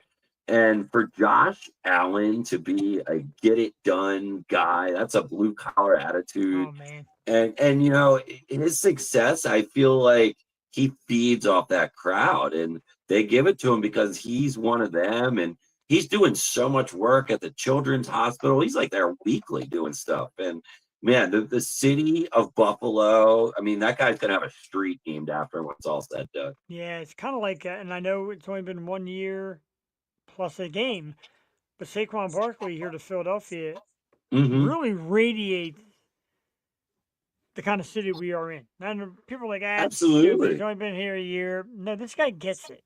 He gets it. Penn State guy. He gets what goes on around here. You know what I really liked, and I'm going to comment on what you just did. When I was at Philly for the Super Bowl last year or this year, and Nick Foles was right out on Broad Street when everybody else for that game was over, man. Yeah. And I didn't know. I did some reading. He lives right in downtown Philadelphia. He moved there. He lived outside the city, and after he won that Super Bowl, he moved right into downtown. I don't know if I still have that picture. I don't know if I loaded it here. There's a picture of me, my Mhm. brother, and Nick Hanging out with Folsey. Yeah, hanging out with Foles. My buddy had a sushi restaurant on, like in Old City. Yeah. We're there eating. He's like, dude, come sit upstairs. Sitting upstairs. I look over. I'm like, oh my God, it's Foles. So my Yeah. buddy said, please don't bother him. I'm And you're "All like, right." I'm not. Right, I'm like, all right. He says to my brother, Rob, please. By the time he looks, my brother's already there at the table. Hey, Nick Foles! Oh, he said Nick Foles! Oh my God, Nick Foles! So he's been like a couple other players, like small time guys, nobody big. And he stands up, and dude's just like gigantic. I got to send you Yeah. a picture when I find it. And he's like, hey man, can we get a picture? And he's like, sure, why not? I'm like, oh fuck. So now, like, I'm there, man. Me, Nick, my brother, great picture. And meanwhile, one of the other guys he was with looking out the window was like, yeah, man, somebody's car's getting towed. Like, pulled right out in the middle of the street. And they're all like, welcome to Philly, bro. Yeah, welcome to Philly. Good people. He, That's awesome. it was amazing, just like I said, to just see him out there with the Yeah. door. And they interviewed, I saw like later on during the week, and somebody interviewed him, and he said, obviously the first time I was on the field, I didn't experience any of that. And he was like, I told my wife, I was like, we're gonna be there. If they win, I want to go and be out there with the people. And man, he stuck to his word. He was there. Very cool. I liked him the first go around here. Kind of sad when they got rid of him. Then when he came back, obviously win the Super Bowl. And there's a lot of people that still say, well, it wasn't so much him, it was Wentz, and he just managed the team the rest of the way. Bullshit. You're talking about playoffs and Super Bowl. No. That's not regular season. Don't get me wrong, you got to be good in the regular season to get that far. But playoffs and Super Bowl is a different ball game than just walking in week to week. Well, so stop. Here's the thing about that year. Everybody knew Carson Wentz was going to get hurt. He was injury prone. Everybody knew, nobody talked about it, but everybody knew it was going to happen. So you had to have a A-list quarterback ready to go. Yeah. And you had to have an A-list quarterback that was humble enough to just sit and wait. That knew your system. Billy was lucky enough that Nick Foles wanted to fill that role. Yeah. He knew your system. He was on the verge of retiring. Mm-hmm. If there's one place I would come back to, it's this. That's some kind of like divine intervention. I don't even know what the hell to call it. It's wild. That is just cosmic shit crossing and matching at the perfect time. Mm-hmm. I feel it's like the same. I mean, you can go back to Kurt Warner taking the Rams to the Super Bowl, right? I mean, it was kind of like one and done there. I mean, there wasn't a whole lot going on. It was just, right person, right time, and got the job done. I remember Dick Vermeil. Great show on turf. He was crying at the press conference when he said, we lost Trent Green for the year. We don't know what we're going to do. And we had such high hopes for the season. I get the feeling it's not going to be a good season. I think it's over. In steps the grocery store guy, right? Grocery store guy, Kurt Warner. And bingo, one of the most dynamic offenses of the era. And I remember the Eagles played them one of the 2 years with the greatest show on turf and almost beat them. And I was like, damn, man, we came close for that good, but, I'll never forget that Super Bowl with them and the Titans ending up on it came down to the final second, the guy reaching, and that was one of the greatest Super Bowls of the history of televised bowls was that game. It was, I forget the receiver. I can remember that picture. Like Corey Holt. That was the Rams. Mm-hmm. But the Titans receiver. Oh, yeah. I don't remember who that was. About a yard short. And I'm watching it. 1 yard short, literally, as the clock expired. I was pulling against the Rams so hard, too. So for me, I'm like, that's not my boy's like, dude, he's not even close. He wasn't. I'm going to get right down to it. Before we do the rest of the games of the week, me and Vin will break them down for you real quickly. I do want to say one of the biggest things in the media right now, and I'm happy to have it. I think. I'm not. I didn't download the picture. Did I? No, that's Chino. Oh, that's Deftone. Yeah, I didn't. Chino Marino. AJ Lee is back in wrestling. The biggest news ever. I love it. I'm a wrestling guy mostly. AJ Lee is just beautiful. She's CM Punk's wife, and her comeback was so cool. And she's a hottie. I had a picture. She come back on Monday? I think she came back Sunday in a pay-per-view, I believe. Oh, okay, yeah. Monday night, and man, great to see her. She's just a babe. She's so cool. She plays kind of like a chick who's like right on the verge of losing her mind. So it's a nice playoff. Right. All right. We are going to do pick of the weeks. Before we do, all right. I'm going to do a plug real quick. Halloween party, October 18th, live music, food, and drink. The DRYC Sea Witches presents another Halloween party. $10 in. Nice. 50-50 costume contest. Vin, there's some local bands playing there. A couple bands that'll be playing. Friends of the Devil, Low Totem. Come on out. Check it out. Delaware River Yacht Club, Musician and Petting Zoo, also 2 to 5. Yeah, it's October 18th Halloween season. I need some costumes. I really do. I need a costume. Say they're having a petting zoo.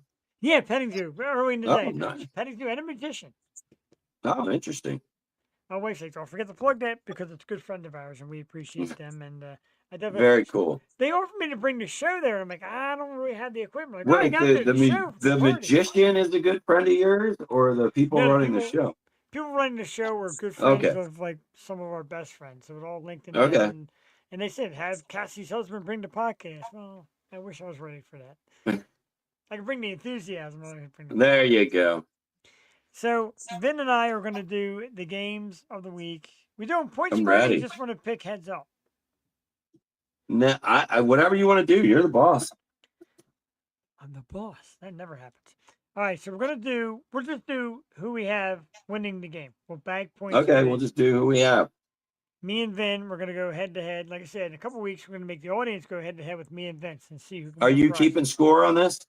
I'll rewatch it.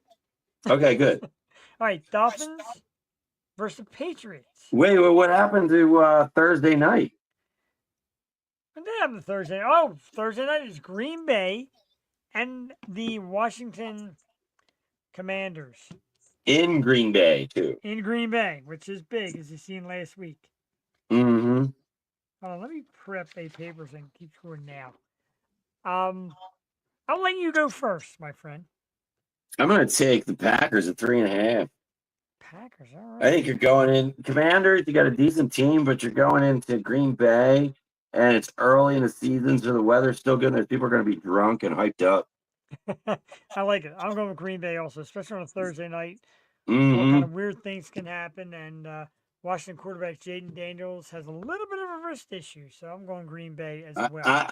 I feel it just goes to what we were just talking about. That's a home field advantage right there. Exactly, big time. Mm-hmm. Big time. All right, so then we have the Dolphins versus the Patriots. Okay. I'll go first. You want this me to go time. first again? I'll go first this time. We'll All right, go ahead. because I think Miami sucks. That team Okay. is bad. They looked horrible last week. I think they continue to look bad this week against an improving Patriots team. I'm taking the Patriots. Yeah, I'll take the Patriots at 1.5. I mean, if the Dolphins win, it's going to be like a 1-point game. Yeah, and Dolphins, like I said last week, that was just bad. The Mhm. my lock of the week is the Bengals minus 3.5 against Jacksonville. I think that's a great lock that you picked. Thank you. I'm just surprised that it's only 3.5. A little bit. I am too. I'm a big Bengals fan. I understand they have their little holes here and there, but a great offense. I mean, it's even at home. Like I said, being at home, I'm surprised it's not a 5.5 line. I'm with you. I think it should have been bigger. That's Mhm. my lock. of So the yeah, week. I would bet the Bengals. I'm going to probably take that We on got the Bengals all the parlay way. here. This one sounds easy. Ravens minus 12.5 against the Browns. You get scary when you get into double-digit lines. Yes, you do. I'm with you. That's a lot of points you got to put up, It's two right? With TDs. unanswered points. That's the thing. Right. It's not putting the points up. It's unanswered points. That's two TDs, bro. Yeah. So I think the Ravens will win the game. I'm not sure by 12.5. So I'm going to go with the Browns with the points. Wow, Browns. With the points. That's With the why. points. Because I Write think that it's down. going to be more like Ravens by 7, Ravens by 10. Wow, this is where we finally differ. I take the Ravens even despite the points. They're going to smoke them, you think? I think a 2-touchdown win is nothing out of the ordinary. Wouldn't be too wild. The Ravens are Baltimore- really good. They're That's starving after last week. That game broke their heart. They are ready. Yeah. Ravens with the points. Cowboys minus 6.5 against the Giants. This is always a fun game. Whoa. but That's a dump game right there. It's always fun when they play each other, though. You root for nobody. You hope Oh, everybody gets God. hurt. I am You going root to take that the stadium blows up. I don't know. I am taking the Cowboys. I'll take the Cowboys. Oh, all day. I'll take the Cowboys at the 6.5. The Giants got nothing. Giants do have nothing. They are got nothing. They're like the best worst team because you don't have fear of playing them. You just don't. Well, the Eagles better come out of 2 wins with that series. That's all I can say. Right, I would hope so, especially after all the mouth running. Yeah. My dark horse team to make the Super Bowl in the NFC that's not the Eagles, is the Rams. And the Rams are taking on the Titans, who are god They have a awful. good team. They have a real good team. Nah, Titans are not good. Offense is terrible. No. The Rams have a real good team. Rams have and we talked about the snowstorm. That team is pretty legit. And nothing really changed. No, nothing changed. I think they added Devontae Adams, the big wide receiver. That's it. That's a good change. You know what I mean? And I don't think the Titans have a whole lot. I mean, they're just like average. They're not bad. They're not good. They're just kind of average. They got a new rookie QB who's got to figure it out. I'm going Rams. I'm all about that. No, I'm taking that Rams 5.5 all day. All day. All day. I think that's kind of light. The next one is, you got a lot to go yet. Oh, my lock is next. Your huh? lock, Bills and Jets, and yeah, Bills are just going to destroy them. I'm with that too. Yeah, Justin I when you Fields thing. talk about 2 touchdown game, I'm telling you right now, man, that's going to be an embarrassment. That Justin Fields thing doesn't work for me. It's cute. That's going to be one of them games. There's going to be like 10 minutes left in the fourth, and they're switching you another channel. Right. For all of you that were watching, they got that big, deep announcer voice thing. For those of you who are watching the Bills and the Jets, Yeah, and we're now switching you to Baltimore. we're switching you to the Puppy Bowl. Yep, because I'm telling you right now, they had Josh Allen going to smoke them dudes. I hope so. I hate the Jets. Lions, Bears. In Detroit. Yeah, in Detroit, it changes the entire complexion. I'm going Jared to take Goff- the Lions with the 5.5. Yes, Jared Goff at home is a whole different human being. That entire team is. The entire offense is different at home, Lions. I think the Lions do the same thing they always do. They'll have a good season, and then they'll blow it at the end or blow it in the playoffs somewhere. Sounds about right. I Yep. was watching this story today about, I found it on YouTube. It's about Barry Sims, who was he was a running back in like early 80s, and he Yeah. got them to the playoffs. I think he was right before Barry Sanders. He was, and then he had a Yep. bad injury. It lasted about 6 or 7 years, had a real bad injury, and then like vanished off the face of the earth. Mm-hmm. Billy Sims, I'm impressed the way you shook your head and knew right where to go. That's a I can tell you legendary name. this. Week 2, Lions 5.5. This is when you take that bet. Yeah. Yeah, Week or I'm- 12, Lions 5.5. You better be careful. Right. I'm with that also. I don't know, for some reason I love this game. Steelers -3.5 against the Seahawks. Whoa, really? And they're playing in Pittsburgh. Yeah. I'm telling you, I'd like the Seahawks with the points. Wow. All right. First of all, I think the Seahawks are going to win that game.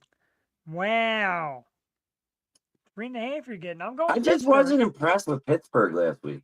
They just were just average again. Nothing Right, that's what I'm impressive. kind of saying. Like, is this Jets team any good? And you're thinking the Jets are going to get smoked by Buffalo. So maybe the Jets team wasn't that good, and the Steelers are just kind of bad. I'm going to go with the Steelers. I'm taking it though. Okay, well, this is good. We got to have some differences in here. No doubt about it. I'm glad you Yeah. said Seahawks. 49ers -4.5 against the Saints. I'm sorry. That's the 49ers. I don't What are even you explain it. taking? 49ers. Going to Saints team is awful. Yeah, I'm with you. I mean, the Saints got nothing. They have absolutely nothing. Nothing. Not from the coaching all the way down. They got nothing. They could at least drafted that kid Sanders. I mean, dude's gonna put some asses in the seats, bro. Like, you got Yeah, I nothing. mean, there is. There's nothing there. The All right. What we got no. next? Arizona Oh. Cardinals -6.5 against the Carolina Panthers. Really? Yeah, Interesting. I It's think a I'll tough take the one. Panthers with the points. I like that. Ooh. Think I don't Panthers- think I don't think the Cardinals are going to kill them. I think the Panthers have a shot at winning the game and shot at keeping it close. you know, there's ones we should agree on and disagree on, but I'm with you. I like Yeah. the Panthers with the +6.5. I think if the Cardinals were like a 3.5 line, I'd take it. But 6.5 is just, I don't think the game's going to be like that. And I understand Carolina didn't play a great game last week, but I still think they have the young makings of a team that can start to put themselves together. Well, and the other thing is, it's, yes, the Panthers are traveling to the West Coast, but I don't think that's as bad as when West Coast comes to East Coast. I'm with you. Yeah, Yeah, I think that's way more of a time change that screws people up. This is the next one is the Broncos are 2.5 point underdogs to the Colts. And if you think the Colts were the real team week 1, no way. And this week it gets proven. I think Denver's not a blowout team. I still think Denver puts their foot right up Indianapolis' ass. We're about to have another difference. I like it. Go ahead, dude. I read an article about the Colts owner today. Okay. And, they captured her wearing the headset on the sideline. Yes, that was cool. And did you read her quotes? Yes. So I'm going with her, baby. She's serious business, okay? And I have a feeling you got a new sheriff in town in Indianapolis, and it has nothing to do with the coach or the players. Oh, I like that. I like that. Takes the Colts plus 2.5. I did take the Broncos, but I did kind of forget about that. Right. Like they said, she's a female Jerry Jones if Jerry Jones was smart. And I'm like, whoa. Well, and the thing about her, like, she isn't just some person that was thrown into this role. This lady has been groomed for this role for, they said, close to 20 years. And she's done stuff with the NFL. She's done stuff with the team, stuff with sports marketing. This lady is sharp, and she has a business sense of, I want to know what my money's doing and if I'm making wise investments. And she's listening to those players and coaches, because if you don't know what the fuck you're doing, you might be losing your job. And she's not unattractive. Yeah. And she's not there to make friends. She's there to create wins, which creates a positive business. And that's why she's there. And I hate to make the reference, but if you remember the Al Davis days of owning the Raiders. Oh, yeah. It was fun and flashy and love, but we're here to win. I want the right guys. If I think you're not a right guy, and he went through a lot of the bad guys to figure that out, but he would take on anybody to test their character, and if you didn't cut it, you were gone. Exactly. I feel like, of recent history, I feel like Belichick and the Patriots are that way. They were like, look, we're going to bring you to a system where you're going to have a super shot at winning a Super Bowl, guaranteed. Right. But you know what? You're not going to fuck around. We're not going to put up your bullshit, and we're not going to pay you big money. But we're going to give you an opportunity to win a Super Bowl. What do you want to do? And you're going to play for one of the greatest quarterbacks of all time. So what do you want to do here? Randy Moss went out there. He was in the middle of turmoil. Like, Moss was known as the problem child. They had a teammate, went there, played with Brady for 1 year, and they had like record-breaking numbers. So that was, you can go through the list of the years how they would just sign these guys for 1 year and boom, have these record years and see you later. The only person that didn't work for was Ocho Cinco. Yep. All right, what we got next? All right, next up we go with, let's see, Cardinals, Broncos. Oh, next is our game. Eagles minus 1.5 in Kansas City. This is the Super Bowl rematch. I got a banner for it. I'm just that fucking excited about it. We're Philly. Baby. We're an Eagles town around here. Ben, I will let you go first because I'm taking the Birds with the 1.5 all day long. Love it. Love it to death. All day. I feel like they're gonna win a field goal or touchdown. It's not gonna be a blowout. They're not gonna beat them by 20 points or anything, but I feel 3.7-point game for real. You remember back in the day, there was always the Tom Brady, Peyton Manning showdowns. Yeah. And they counted who beat who, how many times, et cetera. Starting to think that Jalen Hurts might be the Mahomes thorn in the side. Maybe Hurts and Eagles got a little something that Mahomes just can't quite get the best of. Can I say this? Yeah. I feel like Lowry wants to see Andy Reid lose as much as possible. Oh, yeah. And I feel like when you have these games before the Eagles play Andy Reid, there's probably an additional speech by Jeff in the locker room about how important it is to win this specific game. Yeah. So that's my theory on that one, buddy. I remember when Andy won his first everybody on social media, oh, way to go, Andy, way to go, Andy. I'm like, what the fuck, way to go, Andy, my ass. He was here for years, barely even got us here. Now he's winning a bunch of them in Kansas City, and you're like, oh, way to go, Andy. Fuck Andy. Yeah, I'm with you, man. I mean, what did he do when he was in Philly, really? I mean, yeah, it wasn't very impressive, was it? No, not at all. Like when people go nuts on Alumni Day for Pat Burrell. What do you get, 250? Come on. Do you know what I think Andy's greatest things he did for the Eagles? He brought Donovan in, and that he brought T.O. in. I think those are probably some of his, and Deuce, giving Deuce the opportunity to be a star. We Those are got probably the three best things he did as the Eagles ripped. coach. When he took Donovan, he got ripped. Mhm. Ripped. Besides Ripped. that, he was trash. Truth. All right, so we're both taking the Eagles. We got the Vikings -4.5 against the Wait, are you Falcons. taking the Eagles too, or are you taking the Chiefs? Oh, yeah. No, I'm taking the Eagles. Fuck the Chiefs. Okay, good deal. Vi- All right. Next up, we got Vikings. Sunday night football on NBC. Vikings -4.5 against the Falcons. Yeah, I'm going with our fan in Minnesota on that one. I hate to do it, JD, but I can't, bro. I You're gotta taking go the with Falcons? taking the Falcons. I think Michael. So let me ask you a Penix- question. Yeah, Besides their low concession prices, what do the Falcons got going for them? they got a good young quarterback in Michael Okay. Penix, who showed week one that he could be the real deal. You have Okay. Bijan Robinson, who is one of the absolute biggest names right now at running back. Okay. Defense is always suspect. They got Drake London, who's a fantastic wide receiver. They're getting the names, like it's a young team, but they're getting the names. And I think they got a little bit of an attitude with these young guys. They got the 'cause they're not chip. They got the sports Right. chip on their shoulder. Yeah, they're not all the Okay. elite names. They made themselves the elite names. We're the Vikings had a rookie underdogs. quarterback. Right. I like Falcons Okay. in this one. Well, that's good. We got 4.5. another difference on there. Yeah, I like it. I feel like the Falcons are going to be heading back to Atlanta as losers. You'll have to. This one's tough. This is the doubleheader Monday night game. We have the Texans, who are 2.5-point favorites against the Buccaneers. Uh-huh. I like Tampa all day. I don't think Houston's as good as people think. And they're playing in Texas. Yeah. You know, I'm going to go with the Bucks with you. I'm with you. I mean, J.J. Watt. I mean, is there any other name you really know on the Texans? God, J.J. Watt even retired. It's C.J. That's Stroud. right. So I mean, that was Like- it. I mean, what is there even there? I mean, so yep, all day long, Buccaneers. You're back to the 90s, I guess it was Andre. Who was that big receiver they had? Andre Johnson. Andre Johnson? Hopkins. Wasn't it Yeah. D. Hopkins? They had Hopkins too, right? Yeah. Johnson. And then Hopkins was there. Mm-hmm. And the other kid, Jesus Christ, I forget.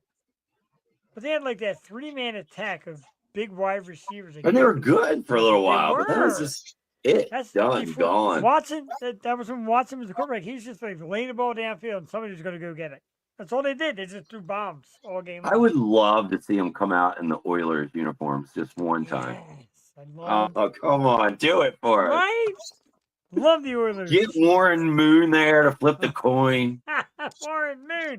Holy Yeah, shit. baby. Yeah, man. I'm all about that. Oh, my God. We got one more. All right. The This is a good team- game. I feel like the 10 o'clock game is worth staying up for. Yeah, this is one of the teams that everybody's all geeked about this year. The LA Chargers, Oh, absolutely. 3.5-point favorite against one of their rivals, the Las Vegas Raiders. Man, and it's in LA or it's in Las Vegas too. Yeah. So, do you want to start or do you want me to start? It's a tough one, but You got go my- first. Go ahead. I go first. This Chargers team promised us smash mouth football, gonna run it down your throat. We're gonna Okay. keep running the ball 40, 50 times a game. Jim Harbaugh comes in from Michigan. I'm gonna run it. We're gonna run it. Oh yeah, He ran it what 10 times last week. it wasn't Justin that. Herbert threw for like 300 some yards. Look, Mhm. the Chargers are not who they say they are offensively. Defensively, a talented enough team where I don't think the Raiders have quite enough. They lost 2 big wide receivers. Yes. Quarterback play is average.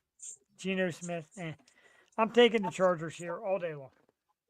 Well, I'm going to disagree. I think home field advantage. Wow. I think Monday Night Football in Las Vegas, it's going to be an atmosphere that the Raiders can feed off of. Plus 3.5 too. You're getting some points here. Yeah, too. I mean that's not a big game, and I feel like I mean it's not a big point spread, and I feel like the difference is you're in an electric city and an electric time slot. That's the difference. I like that. I like that. Mhm. I'm gonna give a shout out to Sarah Chaffee. She was a former guest on our show. Vince, she plays in the orchestra at Las Vegas Stadium. That's all the way up in the upper deck. Oh, that's cool. Plays the stand up the cello, I think they call it, whatever. She's Very on our cool. show. She's a great guest. But I'm like, damn. I want man, to that's shout awesome. out real quick to Delaware Lotto because we use their half point card. Yes, we did. Thank you, the folks at Delaware Lotto. We thank you for that. Vin's like, I got a point spread thing for you. And that's absolutely perfect. We're gonna start off and see how me and Vin do. Yeah, Real I like quickly, that you're keeping score. This is good shit. Real quickly, we both took the Packers. We both took the Patriots. We both took the Bengals. We disagree on the Browns and Ravens. Vin likes the points. I like the Ravens. Both took the Cowboys. Both took the Rams, Bills, Lions. I took the Steelers over Seattle. Vin took the 3.5 and took Seattle. One of our difference games. We both Yeah. like the 49ers. We both like this, not so much upset, but this maybe revelation game, the Panthers plus 6.5 over Arizona. Mhm. It's a test to see which team is real. Vin likes the Colts and their new sexy owner plus 2.5 over the Broncos. I don't know I if think the- she's sexy. She's just serious. She's sexy though. I went with the Broncos. We both like the Eagles, of course. Vin likes the Vikings. I like the Falcons with the 4.5. Yeah. I think Michael Penix makes that team pretty good. We both like Tampa as an underdog. To us, that makes no sense. Final game, I took the Chargers. Vin took the Raiders plus 3.5. Those are our picks of the week. We're going to rehash Yeah, I next took Wednesday. 2 upsets on Monday night. Look at that. Right, we're going to rehash this next Wednesday. See who's in the lead. And then eventually, one of you out there, we're going to get the little merch package together. One of you is going to have a chance to beat me and Vin one week. Hell yeah. We're going to do a challenge for some I like merch. it. Right I on like down. it a lot. But you got to beat us both. Can't just be That's one right. of us. Like if Team me and effort Vin have- here. Right, if me and Vin have like every game different, hey, you got to beat one of us. I mean, Mhm. you can't just beat one of us. You got to beat both of us. I'll tell you what. I'm going to up the ante. We will give a prize out of the tool bag from the heavy metal tool guy to anyone that can beat me and Jeff. Wow. We're going to line that up in a week or two. Yeah, I got you covered. I will Stick send the tool to you if you can beat me and Jeff. I like that. There you Yeah. go. I contribute. Federated Nice. Auto Parts on the scene, buddy. I like it. This There is you how go. I got into content creating. I'll tell you this real quick because we're way Mhm. past the timeline here. My first content creating ever was this site called, I don't even remember the name of it. Anyway, it was a site I wrote for. I wrote articles for a blog site. And that's how I got started. And then a few years later, I left that guy. My friend John was he was doing his own thing, online sports show, website, blog site, all that. And he said, for my blog site, how about you pick NFL games? I'm like, okay. He's Yeah. like, think of a way to make it saucy. I'm like, dude, I got it. It's when the Lingerie Football League just started to become a league. And I said, dude, let's get the girls Yeah. versus me. And he's like, that is brilliant. And the girls would come on the show. Just before we had video there, the girls would come on the show. They would talk about the matchup, talk about playing me. We'd interview them about what got them into lingerie football. And it was really cool. From that point, it was That that point, is I think, you cool. know, it was that point I'm like, you know what? I am running with this content creator shit. And that was a lot of fun. So I love doing this shit, man. I remember when WIP used to have a partnership with either one of the strip clubs up there. Yes. And they would have the strippers submit their picks of the week. Yep. And I don't remember which one it was, but God, they did that for a couple of years. They did. It's clever. Did you ever go to a wing bowl, Jeff? I went to one wing bowl, and I'm going to tell you the story real quick. Now you brought it Oh up. God, yes. Wing So, bowl was the shit. I used to be a part of a. See if I have that picture. I cleared out a lot of pictures to make room for others. Let's see. No, I don't have it. So anyway, years ago, I used to be part of a women's wrestling organization. Oh wow. It was Okay. called Gorgeous Ladies of Outrageous Wrestling. And me and my buddy played. Glow. It's not the same Glow. It was Gorgeous Ladies Okay. of Outrageous. There was Glow long ago. Easy to confuse people. Good marketing. So I played an Italian mafia guy named the Nice Guys. We were nice guys. Me and my buddy were the nice guys. I used to have the fedora and the leather jacket. I was Jeff the Shark hats. Oh, He that's was Joey great. Bag of Donuts. And God, I forgot why I got on the story again. As I've been Wing doing all bowl. night. Wing bowl. So the one year, we're like, oh, we're doing a wrestling gig right in the middle of Wing Bowl. I'm like, what? They said, yeah, we're Okay. going to do the show before the wing eating contest. Okay. There was a wrestler's girlfriend. You remember Macho Man Randy Savage? Yeah. Okay, he had a girlfriend after Miss Elizabeth. Okay. It was gorgeous. Yeah, she was like really weird type of chick. Gorgeous George. Huge Yeah. blonde hair. Yep. Very pretty, but almost seemed socially awkward. But she was at that event. We're backstage before she's supposed to go out there, and they said, you, Hats, stay here with George, make sure she's cool, Okay. keep her company. It's me and this girl, and I'm just like, holy shit. Like, she Yeah. was, oh my God, like, for a guy at my age at that time, like, oh my God. And she was like nice as could be. Like, people, oh, she's ditzy, she's stupid. She's like, oh, this is different. I like this town. How long you guys been doing this? And then I got up the balls and I said, hey, after this, want to get a cup of coffee? She said, I appreciate it. We're leaving right after this. I'm like, what do you mean? Yeah. She goes, as soon as I'm done, I am in a car, on a plane, I'm out of here. I'm like, oh. She's like, so sweet of you to ask. Shot my shot with Gorgeous George. Ah, there you go. Missed by a mile, but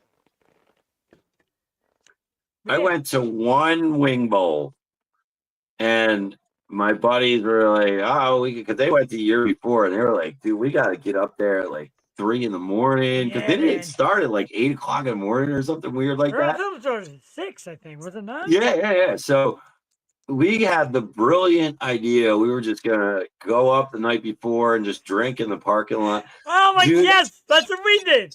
Yeah, I was blacked out by the time Wing Bowl started. I don't even remember going in the stadium. I couldn't tell you zip about Wing Bowl, not a damn thing, buddy. But I was there, but We I were- can't tell you anything about it. We were on the entertainment list to get backstage, and dude's like, these aren't your passes. I'm like, yeah, it's me. I swear to God. I'm like, half shot in the ass. Stayed out all night. Went right there. Had to get our VIP pass. They had a back room of couches. Me and my boy hit the couch. Felt like for 10 hours, it was 10 minutes. And they come in and say, all right, everybody, here's your scripts. Here's how you're going to act. I'm like, fuck. But yeah, man, it was something else. It was so Oh, worth it, Wing though. Bowl was iconic. That thing was just a whole nother. Bring back Wing Bowl. Bring back Wing Bowl. And that name's copyrighted because a couple years ago we did a live show at a local bar. We did a live, Yeah. which is horrible because I didn't have the right equipment, and you'll hear it. It's terrible. But we did a Wing Bowl, and everybody kept saying you can't call it that. I'm like, what do you mean? Can't call it Wing Bowl? Copyright. Yeah, they said they will sue the shit out of you, and they're aggressive. They will go right after you. I'm like, okay, Wing Cup, Wing, whatever the hell. it Wing was. Ding. I don't know. Wing Ding. My Ding Dong, whatever the hell it's got to be, man. Can't call it Wing Bowl. Man, God, every night they brought that back. That was such a great event. Right. Yeah, some great stuff. Anyway, what else A lot we of great got? stuff. I think it's about it, man. We're already like 10:30. Do I have anything else? Let's talk about who's coming on the show. We've got to do that. Yeah, let's do it. Let's do it. We have, of course, tonight was Gone Cold, September 16th. The author of the book, You Don't Know Dick. Christina Denton comes in and talks about her time working at a sperm bank. Jeff, we're running out of time to read our free books here, buddy. So you better get on it. Oh, shit. I don't know why I'm... right, I know, right? Damn it! I don't know We why are I'm so running out of time to read that book. I'm so obsessed with it, but I absolutely want it. September 16th, Christina Denton.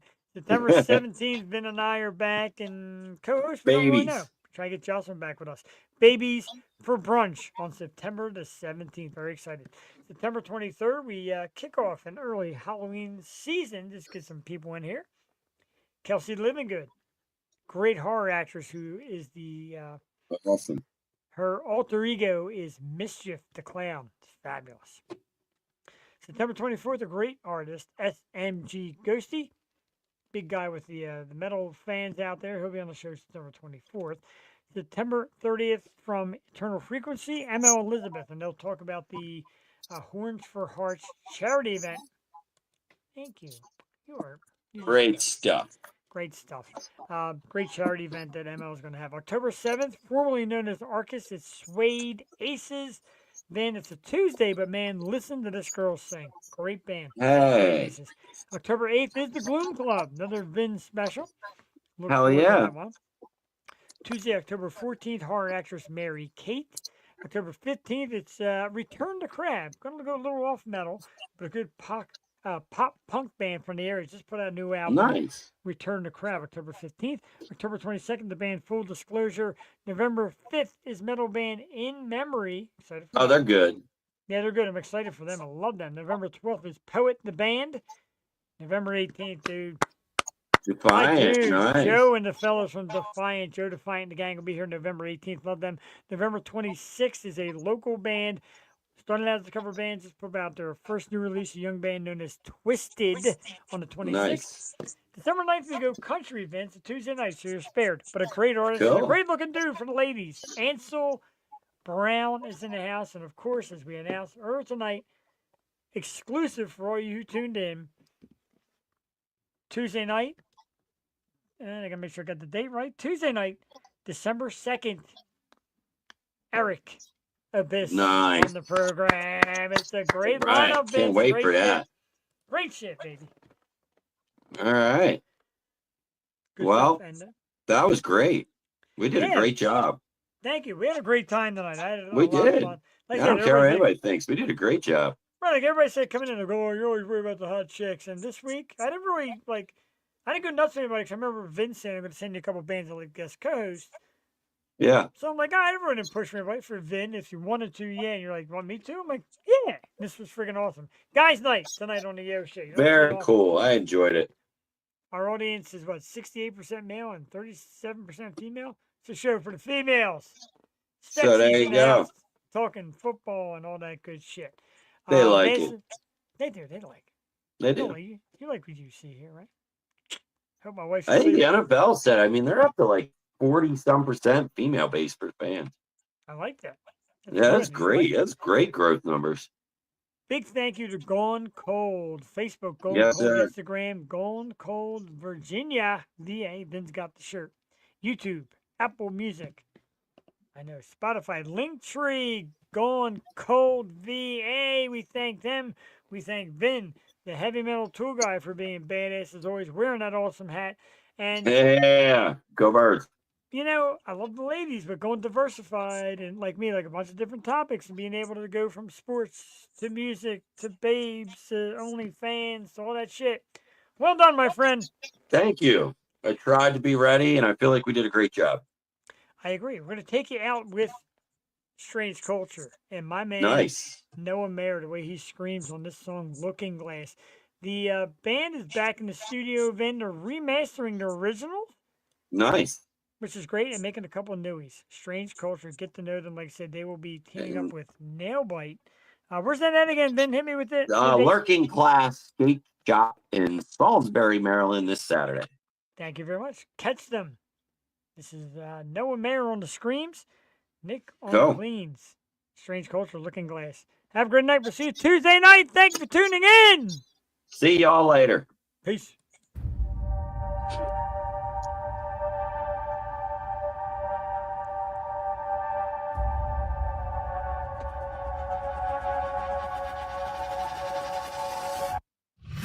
Going back on the words that you speak. I say you lie to yourself to the point you believe like you wanna be what you preach. Distracted by perceiving the unseen. The way you live is different than the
Go on, you speak of love. Don't be shocked,